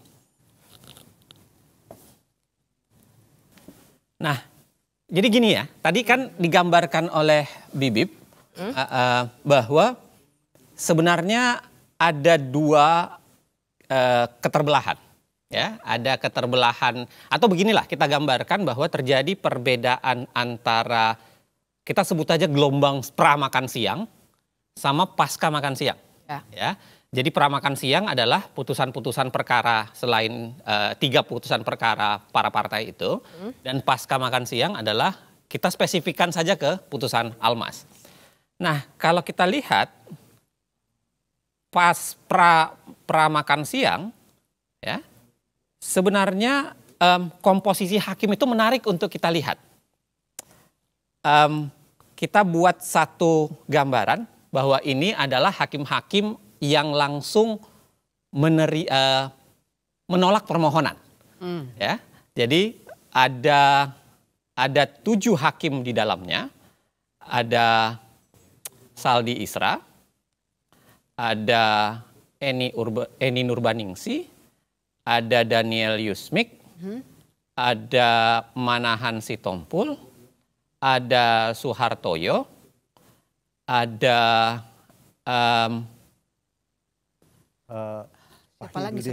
Wahidudin Adams, betul, dan Arif Hidayat, ya kan? Ada 7 di kelompok ini. 1 orang konsisten mengabulkan. Ini yang kita, atau saya ganti warnanya deh. Saya ganti warnanya ya, supaya jauh lebih mudah kita lihat. Ini adalah Guntur Hamzah, yang betul-betul konsisten untuk menerima permohonan apapun. Dia tidak dianggap sebagai kebijakan hukum terbuka ya. Persis. Nah, ada 1 orang lagi di sini yang Anwar Usman, yang sama sekali tidak ikut di permohonan itu dengan alasan yang tadi sudah saya jelaskan. Konflik kepentingan atau kemudian di keterangan yang lain dikatakan sakit. Ya. Okay? Nah, menariknya pergeseran pasca makan siang ini menarik untuk kita lihat. Oke. Pasca makan siang, ya, putusan pasca makan siang, khususnya Almas, kita bicara khususnya Almas, itu terjadi pergeseran karena yang menerima permohonan, ya, yang menerima permohonan kita pakai penerima itu adalah biru saja, ya kan? Yang menerima permohonan itu berubah menjadi 3. Ada 3 orang di situ. Ya. Ada Guntur Hamzah, ada Anwar Usman, dan ada Manahan Sitompul. Oke? Yes. Sedangkan yang konsisten dengan sikap pra makan siang itu tersisa cuma 4. Tersisa 4 itu adalah ada Saldi Isra, ada Arif Hidayat, ada Suhartoyo, dan ada Wahidudin Adams. Ya. Oke. Nah, tadi Bibip sudah menjelaskan bahwa ada varian baru yang berbeda, yaitu tiba-tiba hadir yang namanya concurring. Di sini ada 2, yaitu Eni Nurbaningsi dan Daniel Yusmik. Nah, dari sini ini menarik untuk kita diskusikan. Ya. Mengapa ada banyak pertanyaan? Pertanyaan pertama adalah mengapa Manahan Sitompul ini tiba-tiba bergabung di tempat sini? Ya. Ini yang banyak dibahasakan termasuk dalam putusan MK-MK. Jangan-jangan ini adalah hasil dari proses lobby-lobby. Yeah. Karena kan putusan MK-MK menyatakan ada hakim lain yang masuk ke ruangan hakim lain untuk kemudian saling berbicara. Ya. Itu keanehan pertama. Keanehan kedua adalah Anwar Usman yang tiba-tiba ikut gabung berbeda dengan kasus dengan yang lain. Ya. Kalau ini kita sebut keanehan pertama, ini keanehan kedua. Oke? Keanehan ketiga adalah misteri pergeseran dua orang yang awalnya di sini adalah menolak dengan alasan yang dikembangkan. Ya, tadi Bibi sudah menjelaskan bahwa dia menjadi concurring. Padahal concurringnya itu kalau kita baca, ini termasuk menjelaskan cukup detail. Dia mengatakan, ya kenapa hanya gubernur yang boleh diterima dan berbeda dengan isi putusan. Karena gubernur itu adalah wakil pemerintahan pusat di daerah. Sehingga gubernur itu seakan-akan adalah ada bau-bau pusatnya. Menjadi gubernur itu dekat dengan pemerintahan pusat dalam tanda kutip. Itu dibuat dalam putusannya concurringnya ini. Nah, menariknya adalah saya tidak tahu mengapa ya, dan mungkin barangkali kita bisa diskusikan kemudian atau kita bisa simpulkan atau kita tarik bagaimana cara berpikirnya. Mengapa Eni Nurbaningsi dan Daniel Yusmik memilih untuk concurring dan pada saat yang sama dia memilih untuk digabungkan di dalam putusan yang mayoritas 5 ini. Tadi Bibi sudah menjelaskan. Harusnya kalau komposisinya adalah dia bergabung dengan yang seperti ini, karena memang ini lebih pengelompokannya lebih dekat, harusnya putusannya menjadi 6-3. 6-3 ya. Ada juga pertanyaan Bang, kalau boleh bertanya. Almas mengajukan permohonan dengan mengatakan bagi yang pernah menjadi kepala daerah. Kata pernah, dia harus menyelesaikan masa jabatannya. Ya. Persis. Lalu tiba-tiba di putusan ada tambahan kata. Pernah atau sedang. Persis. Nah siapa yang melakukan perubahan itu? Kita nggak tahu ya, tapi kalau kita lihat gejalanya, ini kan ada 3 nama nih yang sebenarnya konsisten di sini. Dia, ya kan, yang kemudian bicara di sini. Yang paling konsisten itu adalah Guntur Hamzah. Guntur Hamzah. Karena Guntur Hamzah itu kan dari awal. Ya kan? Guntur Hamzah itu dari awal di semua kasus dia menerima. Guntur Hamzah ini hakim yang masuk dadakan ke Mahkamah Konstitusi karena harus diingat bahwa Guntur Hamzah ini adalah hakim yang menggantikan Hakim Aswanto secara pelanggaran konstitusi juga. Ya. Kita harus tetap ingat. disahkan. Tapi tetap disahkan. Ya. Dan jangan lupa Guntur Hamzah ini pernah juga melakukan perubahan pada putusan sehingga dijatuhkan sanksi etik. Ya. Dan dia dulu adalah Sekretaris Jenderal Mahkamah Konstitusi. Persis. Nah,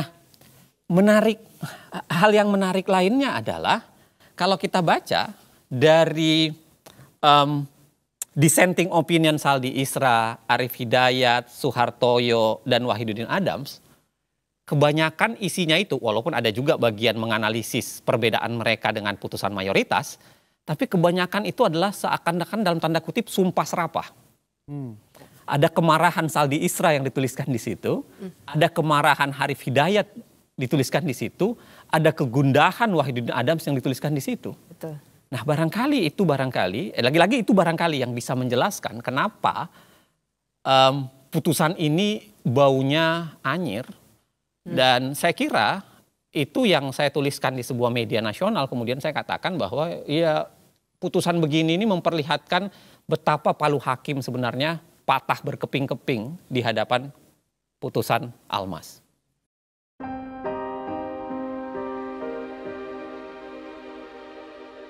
Semua rencana ini tidak didesain dalam semalam, juga tidak didesain sendirian.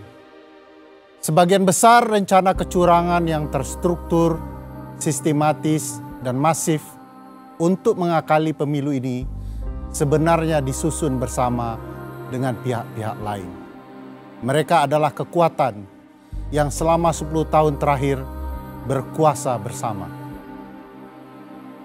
Persaingan politik dan perebutan kekuasaan, desain kecurangan yang sudah disusun bareng-bareng ini akhirnya jatuh ke tangan satu pihak, yakni pihak yang sedang memegang kunci kekuasaan di mana ia dapat menggerakkan aparatur dan anggaran.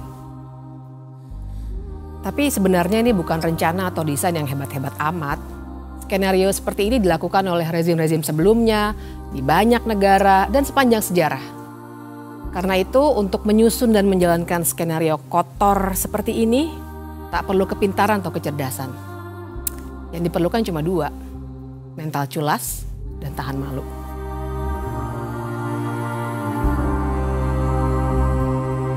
Sekarang ini saya mau fokus dulu bekerja, ngurusi masalah rusun,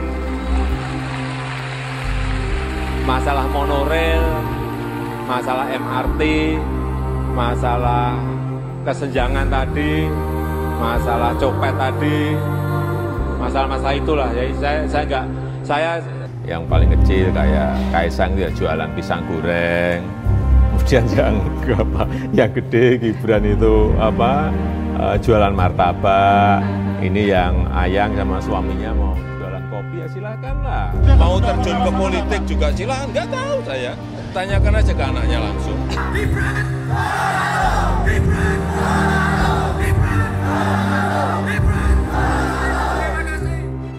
Rapat pleno terbuka penetapan pasangan calon wali kota dan wakil wali kota terpilih dalam Pilkada Kota Medan tahun 2020 hanya dihadiri pasangan nomor urut 2 Bobi Nasution, Aulia Rahman.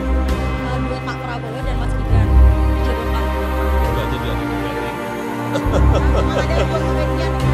Pertama umur, yang kedua baru 2 tahun aja. Wali kota. Saya tidak ada niat, tidak ada juga berminat menjadi presiden 3 periode. Jauh-jauh hari sebelum menjadi perdebatan berkepanjangan, Presiden sudah memberikan kode kuat soal cawe-cawe dalam pemilu 2024. Saya tahu dalamnya partai seperti apa, saya tahu. Partai-partai seperti apa, saya tahu. Ingin mereka menuju kemana, saya juga ngerti. Informasi yang saya terima komplit. Dari intelijen saya ada, BIN. Dari intelijen di Polri ada, BIK. Dari intelijen di TNI saya punya, BAIS. Dan informasi-informasi di luar itu. Angka, data, survei, semuanya ada.